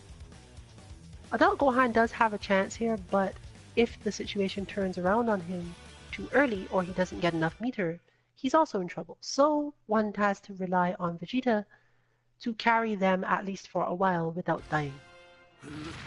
That involves a lot of very cautious play. And if you get opened up, then it's possible that the entire game plan will fall apart. However, if you do get some good hits of your own with Vegeta and frustrate the opponent a bit, you probably have managed to do it without having to use any meter, making the situation better for you as a whole.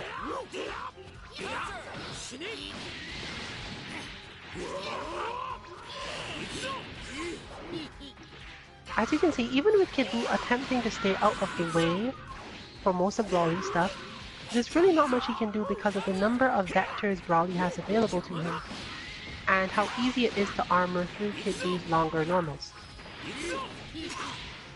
This is very much similar to the Kareem-Colleen matchup in Street Fighter where you just can't play footsies, if you're familiar. Overall, Broly's ability to be oppressive means that Vegeta Blue is the only character in this team that stands up to him.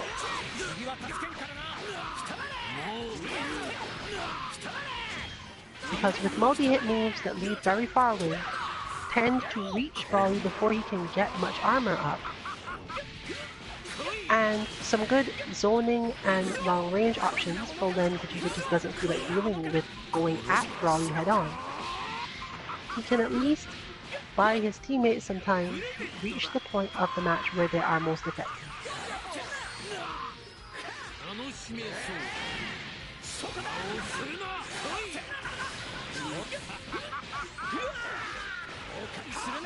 Similarly, as just noted here, it's easiest to just let Vegeta use the Sparking. Because if Vegeta happens to take out Broly because the player had too much faith in the ability, now the match is completely turned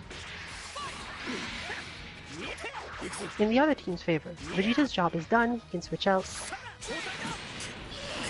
and Kid Buu can run Rampage.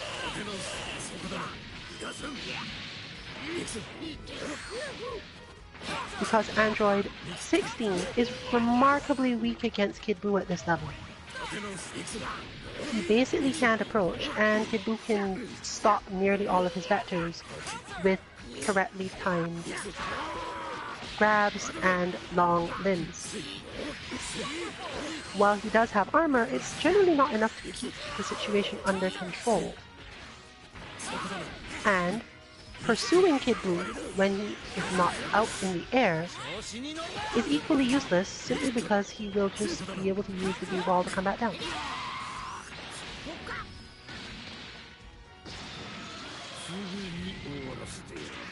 Therefore, by taking the chance, by keeping Broly in long enough due to the spacing available, getting caught by Blue Vegeta and defeated, the rest of the match just becomes a tactical nightmare.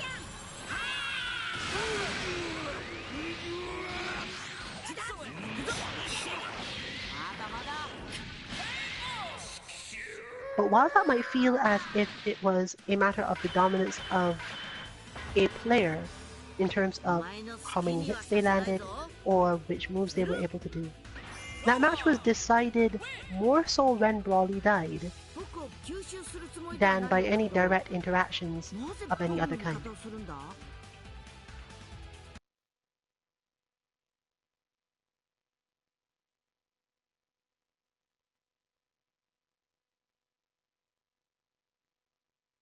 So, learn your matchups, learn to understand when you need particular people to do particular things.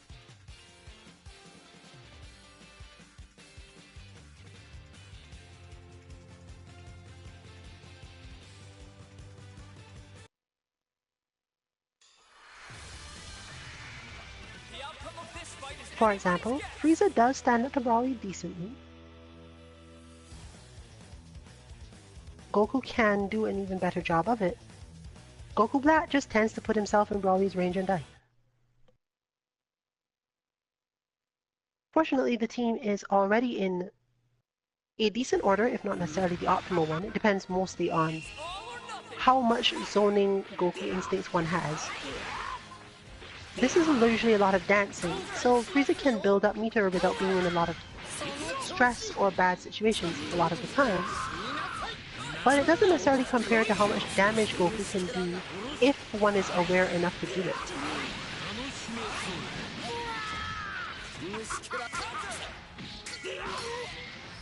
Whereas you can see, Frieza has to deal with a lot more of Brawly shenanigans than Goku does.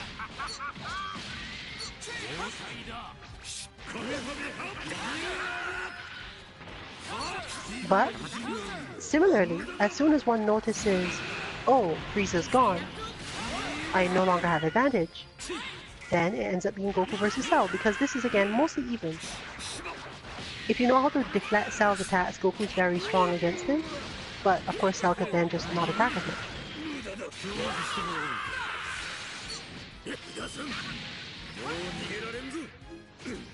And here we have the potential dunking of Goku's. And it's switching back to, as noted here, Goku Black and Frieza becoming the more useful characters for the matchup, because their heavy attacks cover so much more ground that you can just play it out without having to actually fight that much. Move into position, hit heavy, and wait for something good to happen.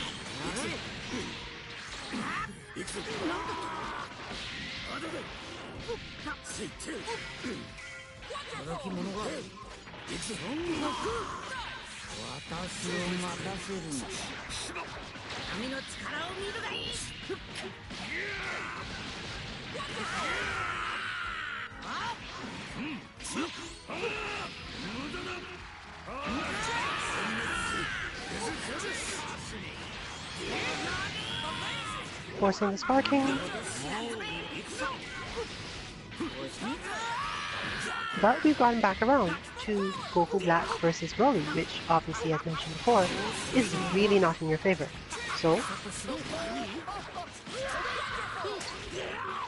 the main reason to switch to Frieza here being, Frieza has some meter, and Broly is much less effective against Frieza when Frieza actually has meter. Whereas with Goku it would have been better because at the time there wasn't enough meter to make any use of it. But Broly really can't do much against Frieza in this situation. That was basically slipping through over an attack that could otherwise have easily caught him. Frieza's advantages against Cell are actually relatively well documented. Cell spends a lot of time at spacings where it's just easy for Frieza to catch him with Super. But, of course, note that once you catch him with Super, you'll think to yourself this is not going to hit. Calling in Goku is not a bad idea. At least you are then even with Cell, and the opponent is less likely to switch out, trying to make you do something else.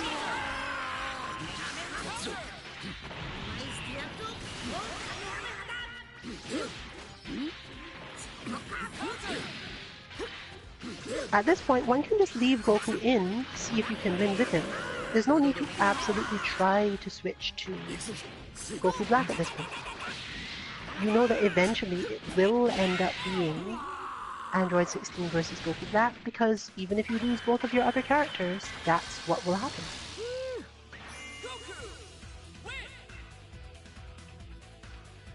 This is just as much a strategy game as it is a fighting game.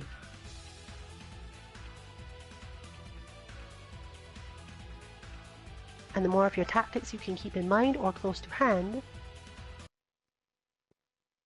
the easier it will be to fight through. With the number of potential combinations that come up in terms of teams, it helps to understand characters on a more abstract level so that you don't necessarily assign particular specific roles to them. Doing so may limit you in terms of how well you can do certain things.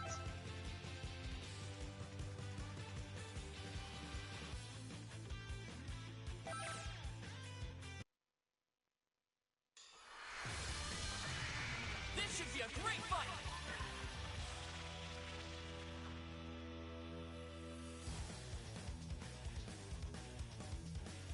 So we're back to the previous consideration. Who wants to move into what state in this matchup? Trunks is at disadvantage fairly heavily. Frieza has no reason to switch until Trunks does.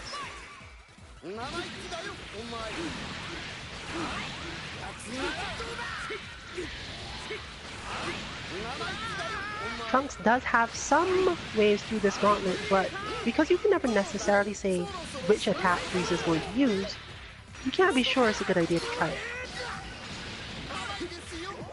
But what if instead you were to try to get enough meter for Frieza to actually dominate this matchup?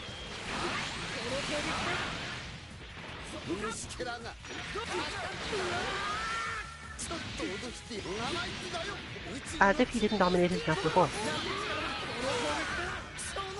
But without meter now, and with Trunks having meter, it could be to the advantage of at least one character to stay in. Whereas Frieza is much more likely to end up in a bad situation from Krillin having meter and need to use sparking or switch out. Fortunately, Krillin versus Goku is relatively advantage to Goku, and you don't have to worry as much.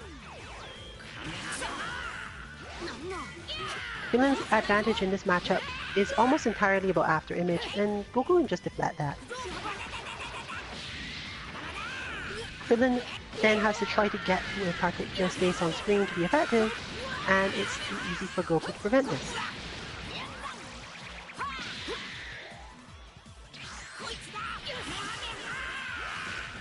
And as always, a zoner benefits from raw advantage, so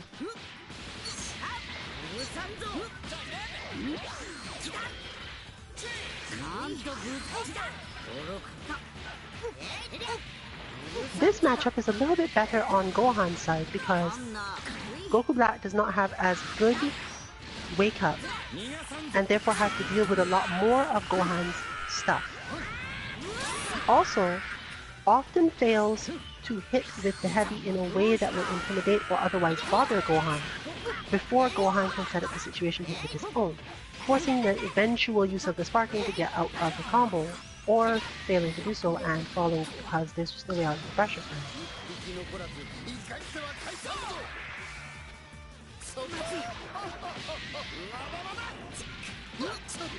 But in the end, the goal of the zoning player is to get rid of Gohan, because once you've done that, it doesn't really matter as much where the rest of the situation is. Unfortunately, as you can see, Frieza tends to use a lot of energy to do this without actually managing that well. Gohan can advance while defending himself and just sit through a lot of the zoning without having to worry about it, and then counter like this. However, this will just force the sparking and not much else.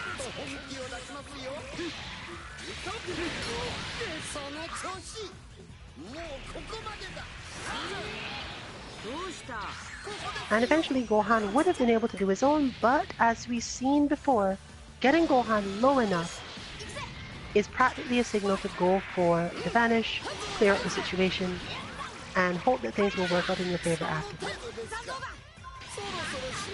But now Frieza must be saved to deal with Trunks, so Goku must come in. Fortunately, this is again a good matchup for Goku, so you don't care as much.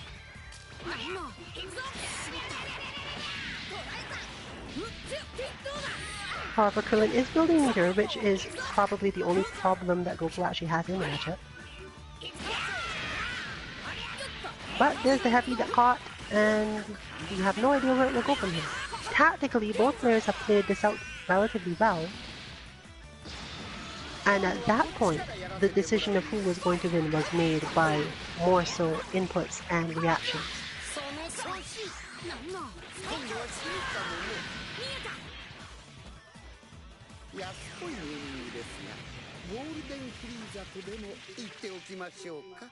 Now, since Frieza doesn't benefit that much from going into golden form in most matchups, it's saved for the Krillin matchup because Krillin's defense is relatively good and Frieza's additional speed is much more likely to help.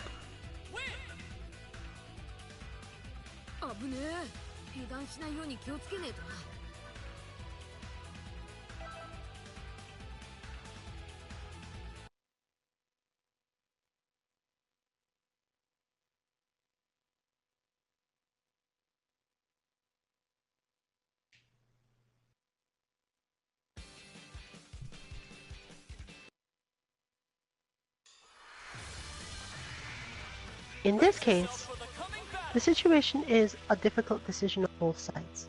Frieza is strong against this whole team, functionally strong against this whole team, especially strong at the beginning of the match, when the team has no meter to offload damage on Frieza and make sure that he's dead. However, if one leaves Frieza in too long and he gets worn down, you won't have him later, obviously. And often, while doing that, you won't have that much meter, because beating people by zoning tends to leave them open to switch out. So, is it a question of trying to get advantage by getting Frieza out and hoping to make it through the rest of it? Or is your better option to do it the other way? Goku's zoning against Beerus is decent. And Beerus doesn't have a lot of really great options against it. As you can see there, he tends to use up a lot of meter to do very little damage against Goku. Whereas Goku will mostly just throw Kamehameha and not care about anything.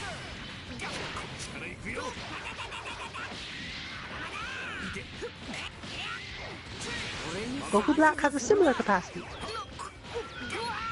In fact, with the command grab Kamehameha, there's little Beerus can do other than get in the air.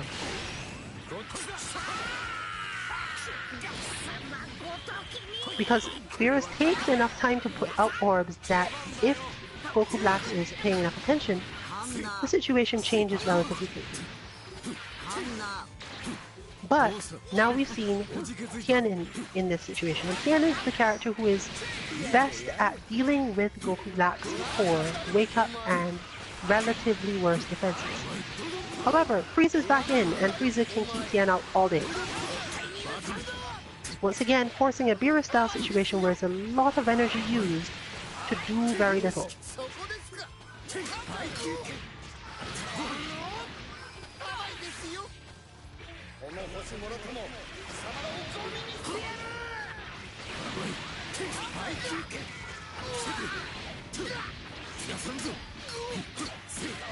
But even this might be enough to finish?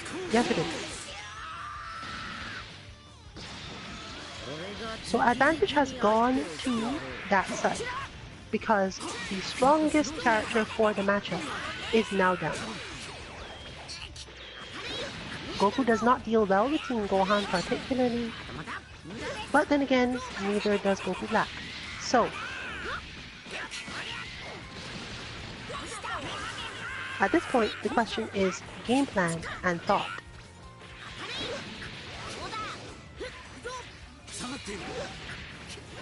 Fortunately, having really strong defensive instincts means you can deal with a lot of this situation without stressing yourself too much.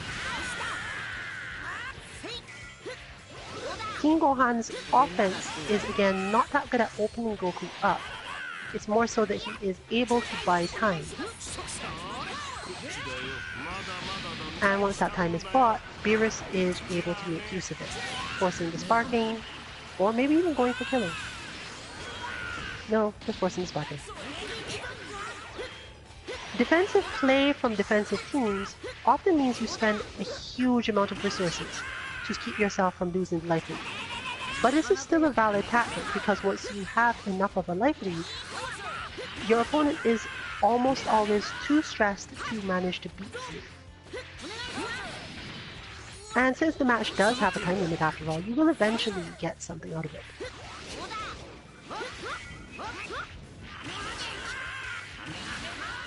Still, Goku really can still somewhat do this, and Goku Black absolutely can do this. All but a moment of flinch? I don't know. Fortunately, this doesn't really change in the Goku Black situation. One can just keep blocking for really long periods of time. The problem with this is building up enough meter or play to get anywhere with it.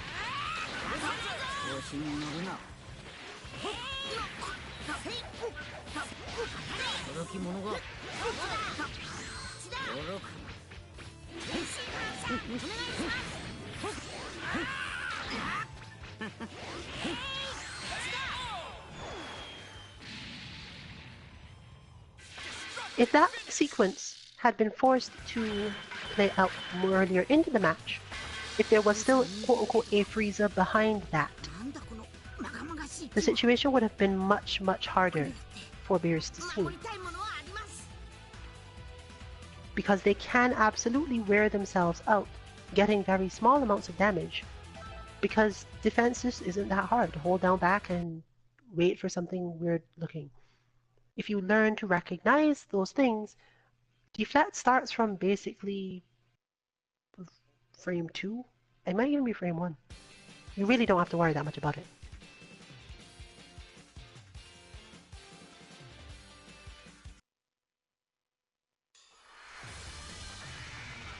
Brace yourself for the coming battle.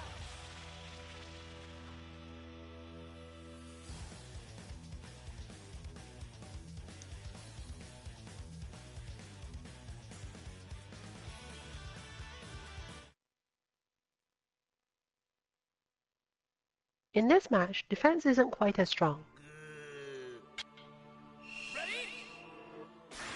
Frieza handles Kid Buu quite well because of that interaction, and can honestly just hit special and hope everything works out. But as you can see, you're not really depending on Frieza to do that much.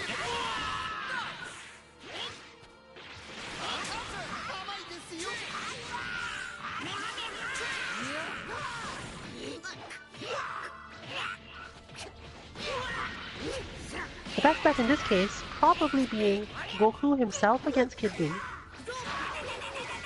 because of the spacing of Goku's moves and the availability of things that avoid Kid Buu's attacks. Not so much the ability to actually zone him, because Kid Buu is functionally difficult to zone, but that reaction, for example, can really put a damper on Kid Buu's concept of how to play this matchup. When Goku gets tired, or when enough meter is available to either finish or go for Goku Black coming in, you get a better situation overall. But this match is about making sure all of your options are available at almost all times. So, in an emergency where you are low on health with one character, regardless of the rest of the match, you may have to use the sparking. The key being that you have to keep all three characters alive. On both sides this is true. Because of the way the matchups interact, if either side loses a person, the other side will be immediately able to switch to the correct character to push on the rest of the team.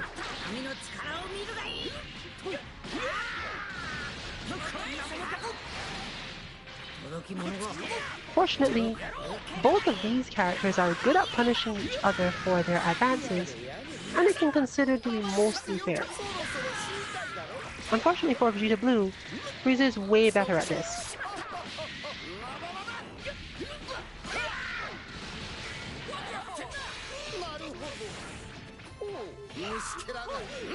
This matchup, however, is not dangerous to Frieza generally. He can defend through almost all of this with very little problem, but he's not necessarily gaining any advantage either. And if he does get caught, Kid Buu can use up the meter to do stuff like this. However, tactically, this is also quite easy to switch out Frieza.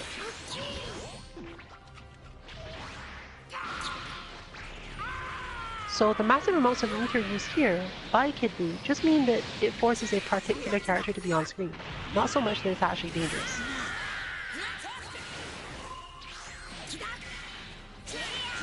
And Goku Black is functionally the best character for this job anyway, so... But note that we are literally halfway through the match, and both players have basically refused to let any characters fall. Because they need all of their options open for dealing with anything their opponent can come up with. And the dynamic meter changes means that you have to worry much more than that.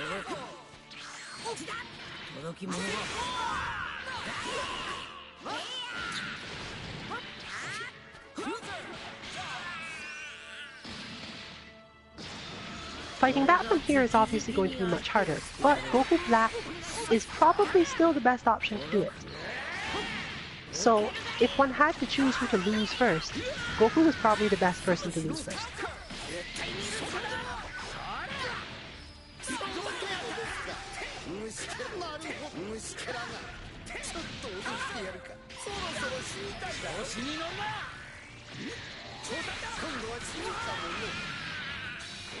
Frieza has just about enough zoning control and understanding of the movements that the only real threat is Gohan.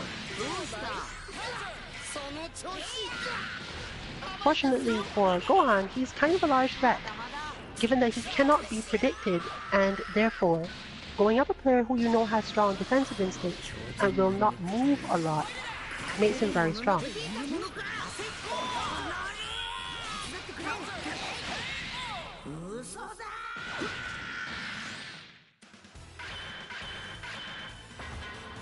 But you can note that match was effectively even up until the halfway mark. There was no way to predict, after 150 seconds of play, who was going to actually win it. It really came down to whoever's character fell first.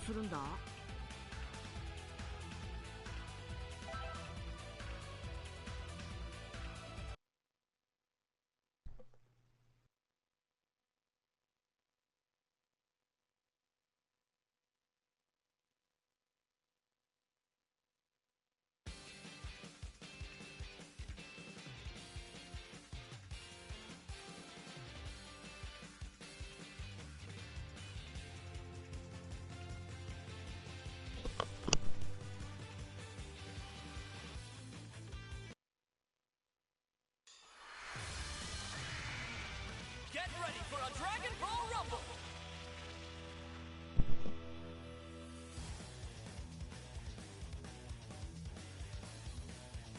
So we're back to a relatively well-known setup/matchup. And we've advanced in the tactics to the point where basically both players know that their best option, literally their first option, could easily be switch to Goku, switch to Cell.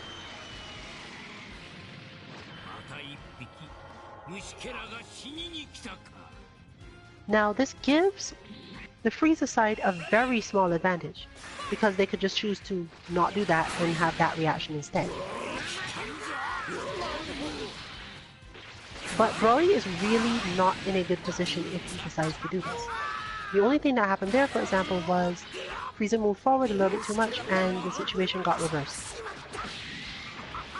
But you really can't just zone Broly pretty much indefinitely. He has to put up certain things to make that not a good idea to you.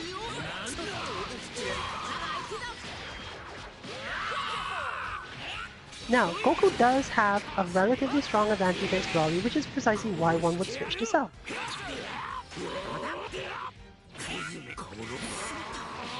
However, Broly can also take a lot of damage and build up more meters so that when Cell does come in, he's more effective. In short, your goal would be build up meter with Brawly so that when you call Cell, and Brawly's just recovering now, it's more useful to you.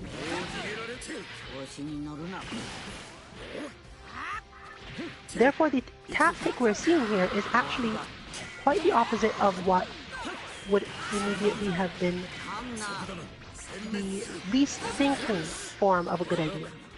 Bring in Cell, assume you're going to deal with the enemy Goku and move forward. This is the optimal in the other direction. Save Cell for last, but make sure his teammates don't die. If you have enough meter, then Cell just covers their space and there's not much you can do.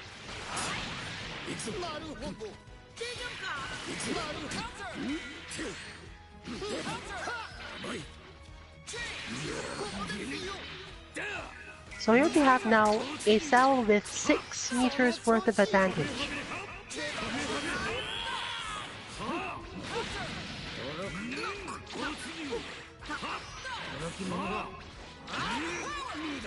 And Cell is most effective because 6 meters worth of advantage with Cell does not mean I'm going to use a lot of meter to do damage now. It means, actually, I have enough meter to be an extremely confusing character without ever using any of it. Or, you know, jab confirm into level 3 super, there's that too.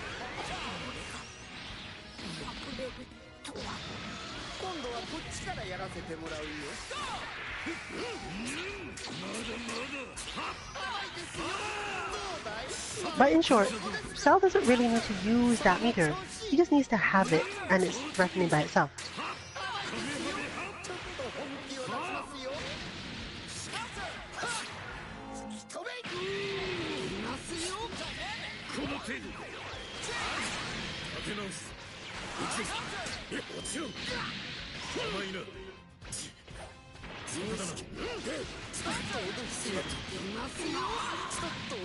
"16 versus Frieza, more so dependent on who's in control at any given time. But, once again note, it may not seem like a good idea to bring in Brawly here because you think, well, Brawly doesn't have advantage against Frieza. But, Brawly can help build up meter. And maybe we'll finish Frieza off. Goku, on the other hand, deals with Brawly better and saves Frieza for later.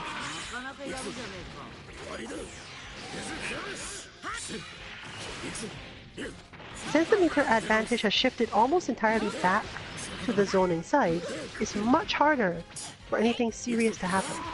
But 16 is so good at staying off the ground and therefore avoiding Goku's level 3 that there might be a chance of making this through.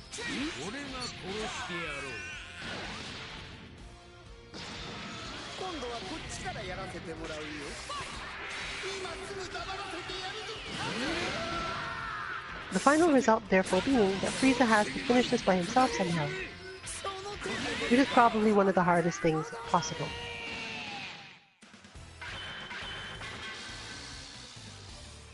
Yet if you watch that match back, this is much more of a strategic win, knowing when to change characters so that you have maximum advantage, and just taking a different opening gambit altogether.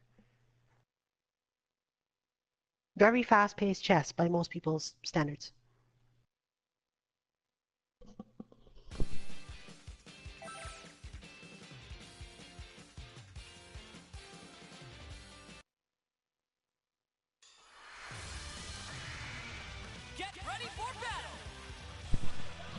So we're back to a match that we have a lot more experience with, and one that I don't normally spend a lot of time talking about the matchup styles of, because there's a lot more to the players involved in how much they know each other than specifically the way these characters interact.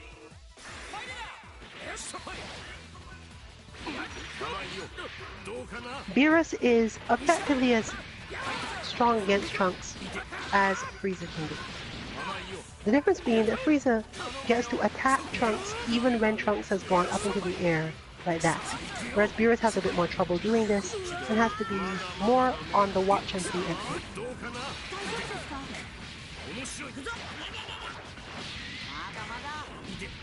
Gohan, of course, is a much better option for dealing with Beerus, but not a better option for dealing with Tenshinhan.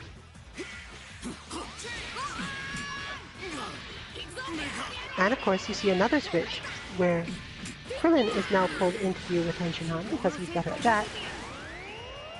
And honestly, it's more than likely that Teen Gohan will return to deal with Krillin. The dynamic of the rotation and finding the right moment to make the switch, if you can,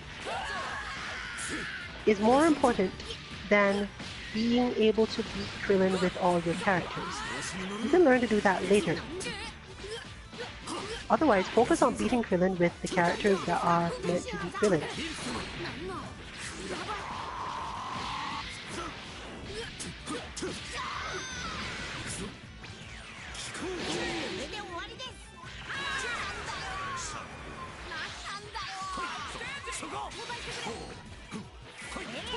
A difficult tactical decision there, but it actually didn't use up that much meter, so the bigger problem here being that Beerus actually does a lot of damage.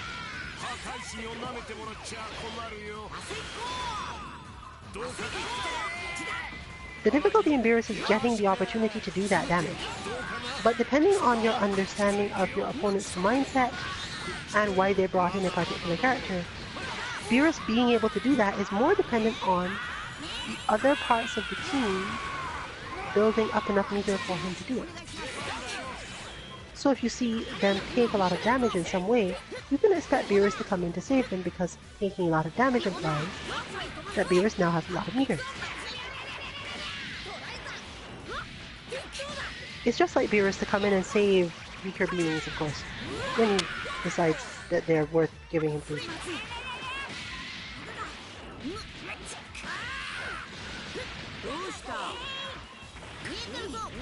This matchup, of all of the matchups between these two teams, is probably the most even. Partially because Teen Gohan has moves that confuse Adult Gohan a bit better. And Adult Gohan tends to make the player twitchy and want to use their invincible wake-ups. Now, unlike most others, you can see that this match is still approximately even. The problem being that Beerus has a huge advantage over Trunks in most situations.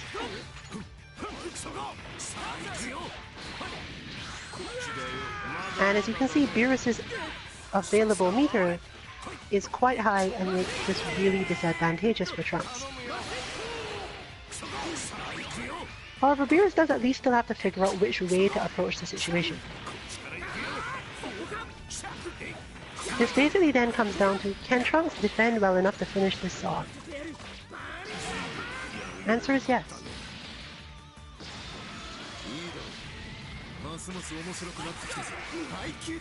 But now Krillin is available to deal with Tenshinhan, and once again, you could really just choose. Do I want Trunks to keep on fighting, or do I want to try to have Krillin do it directly?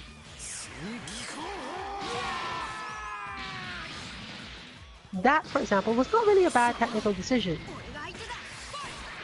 Now meter as advantage is on Krillin's side, very heavily. Tenshinhan is very bad at avoiding Krillin, and despite the fact that it looked even, the offset difference in the character capabilities, considering their meter, gave Krillin a huge advantage, especially since he didn't have to do that much damage to actually finish it.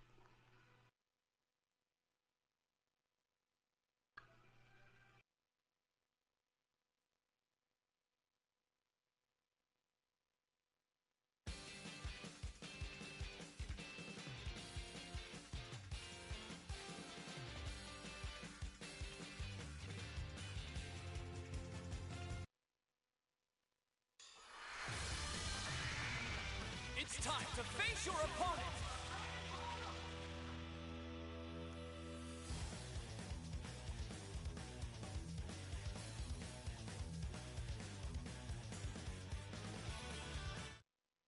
This match is complex because Vegeta Blue's advantage against Tien and Teen Gohan only works if you're patient, first of all, and has no effect on Beerus.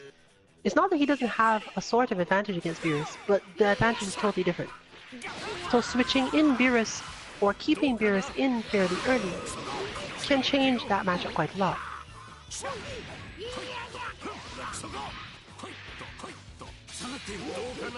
So one weird way of looking at it is, if Beerus is at the other end of the screen against Kid Buu, his advantage is large. If he's at the other side of the screen against Gohan, it's maybe half and half.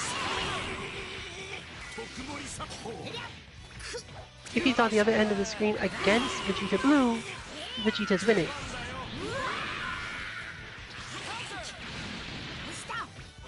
But how do you make sure that you stay there?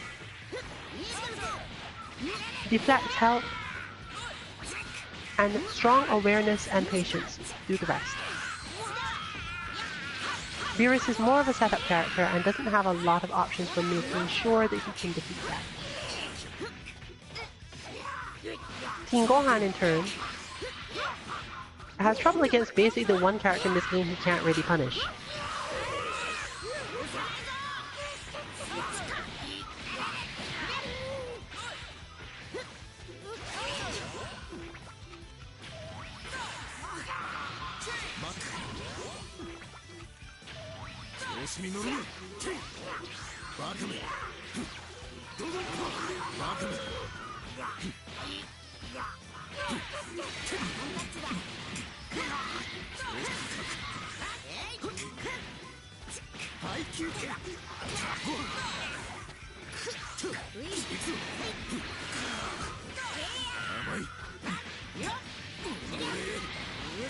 Remember everyone, block and deflect. You will level up your game immensely.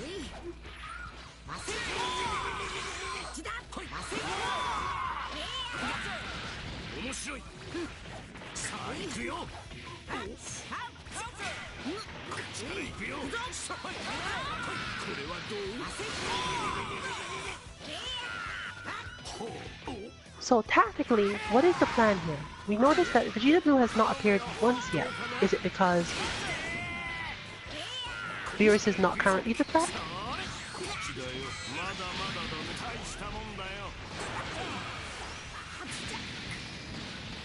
For example, in this situation, I definitely wouldn't say that the situation is bad yet.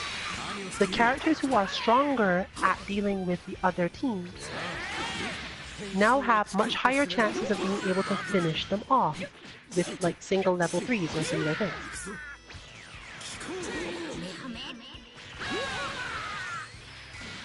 Vegeta still has sparking available on top of that, so even if he does happen to take a lot of damage, it's probably not going to ruin his day.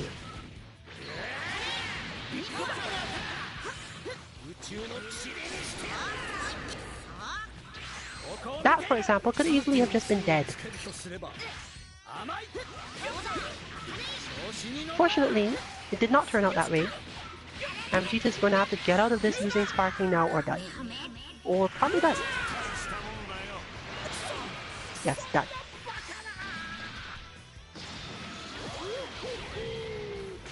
And by eliminating Vegeta specifically having gotten away from that level 3, now the match is much more heavily in the Beerus team's favor. But not that much, because Kid Buu is still capable of dealing with most of the rest of that team, it's just that he can't deal with Beerus. However, through good fortune effectively, he's dealt with Beerus.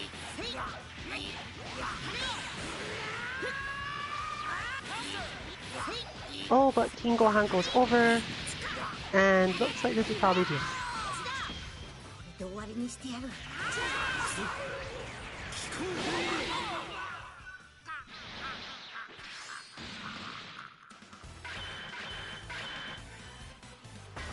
So in that case, if anything, the tactical error was attempting to zone Teen Gohan. Not that Kid Buu couldn't have done that. Not that letting characters fall in the order they did was a bad idea. It stopped being about matchup when you no longer have characters to switch to.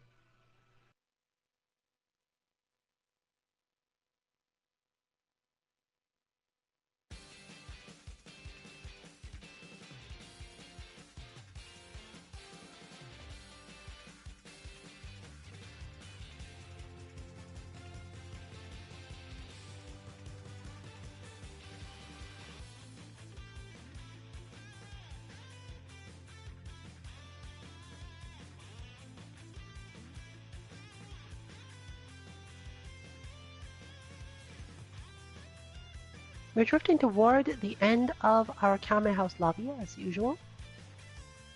Probably gonna get maybe 2-3 more matches.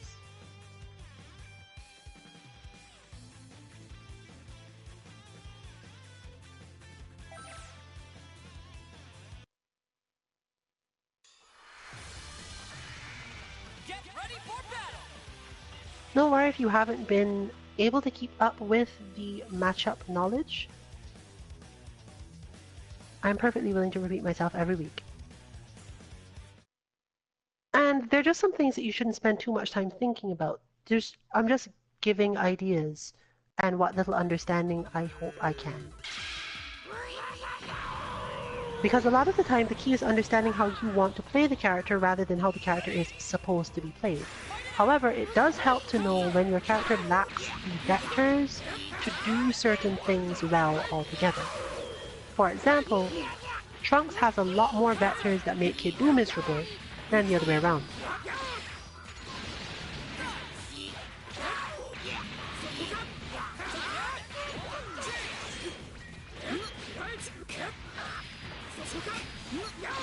Gohan is a much more stable choice. But overall, if you really need to deal with it, you should probably rely on the fact that Trunks is not good at beating his father. In either form, actually. You'd think he'd manage better against normal Super Saiyan Vegeta, but not really.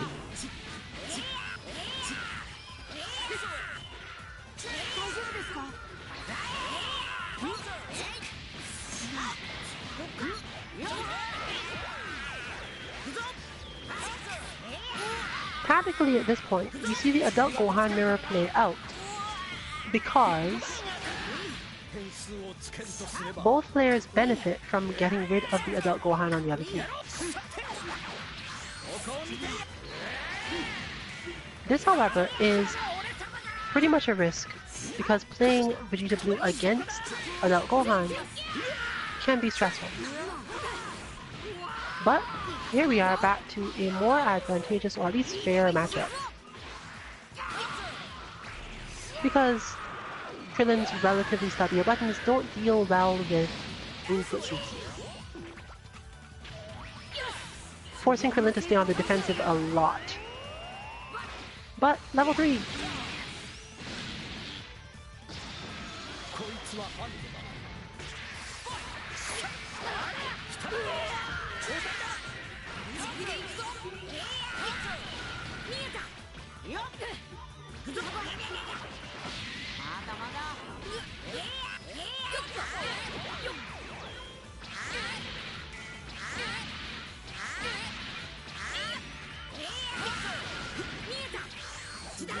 As you can see, this is generally super effective against Krillin.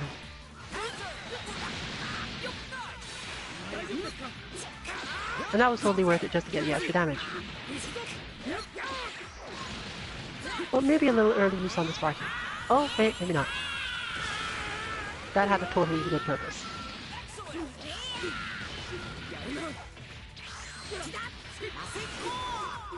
Much like Cell, adult Gohan can just spend a lot of his meter to do this. Tactically, it's very difficult for both Krillin and Trunks to deal with this matchup style. And more stubby buttons problems. Once you've blocked enough, once you understand fully how to make your opponent think about the match differently, you gain a lot of control. But, in the end, this is still going to be difficult. Because Vegeta is not that suited to beating adult Gohan. The tactics that were just used by the adult Gohan on the other side are going to be equally useful against Vegeta, and there's enough meter to do them all day. Vegeta therefore has to make use of the fact that Gohan's tracking is poor and move around a lot. But Vegeta doesn't move around that well, so there's always the possibility that he'll get caught in something and really not be able to get out. Fortunately, as you can see like that, if you are willing to stay mobile, just dash a little bit and so on, it's not too hard to do.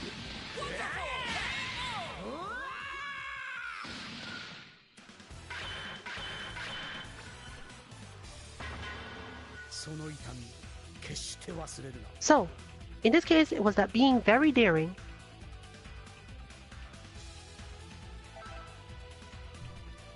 allowed Vegeta to make it through, even though technically, at that point of the match, I would say that it was still even. If both players had played with extreme executional skill and recognition of the opponent's attack vectors, it's no way you could tell who would win, even though there was a difference between them. But, as always, somehow we have managed to get to the end of the stream with the final match being between these two. So, join us tomorrow for Falkbot. I am basically finished. I still have a very low opinion of this character, and I intend to make the bot based on that. Maybe I can get some input from Justin Wong or something. Who knows? But for now, Falkbot is done. Stop by tomorrow for the demo of that. On Monday, we will probably be directly having Falk played a little bit in Lounge, depending on who's around in the Lounge and what else we'll be able to do. This is Street Fighter, of course. Our Mishmashing Battle Lounge is every Monday at around the same time. Doesn't last as long as these though, so please be prepared to show up at or soon after 7 PM Eastern if you want to either get some practice or help us learn some things.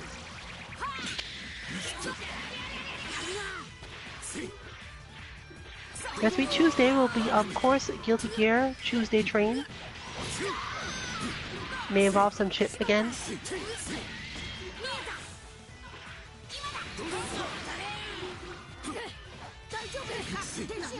Next Wednesday, more Street Fighter content, but what exactly it is, we aren't sure yet.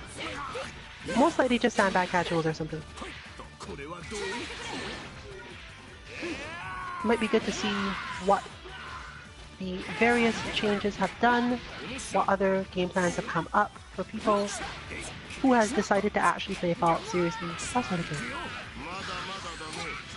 And of course, at the moment there's nothing preventing us from having another Kame House lobby next week this same time. Hopefully by then, Zamasu and Vegito will be out and we'll maybe be able to get a look at them.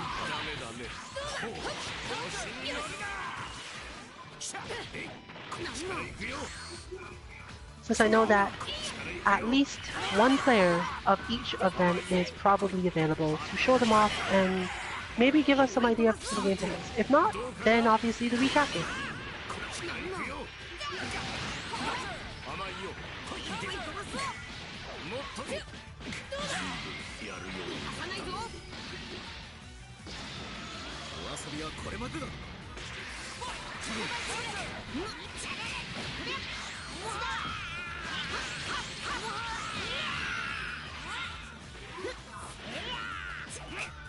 If you're a fan of any other fighting games and want to just find out who on the team is playing them, get some help, or just find someone to spar with, we are at least a little open to that. From Tekken, Under Night, Dead or Alive 5. Or virtual stuff like Last Blade, maybe. Last Blade 2 specifically. Oh, something that does not finish, but the sliding low does.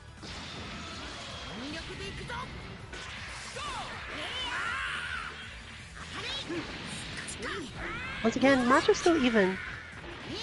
Especially with the exactly even meter, you have to really think through how to get this one done. Nope, still playing hard defense. Both sides completely ready for what the other is doing.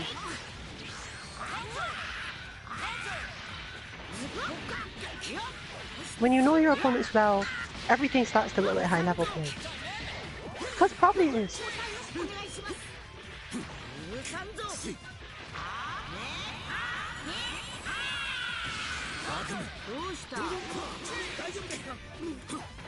Would have been helpful if it hit, but still even, actually.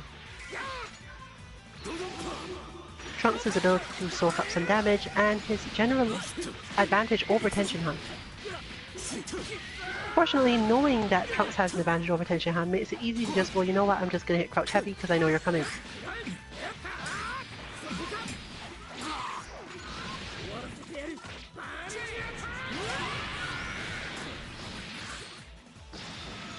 However, King Gohan has recovered a lot of health and has enough meter to punish pretty much anything. So, this is still not lopsided yet.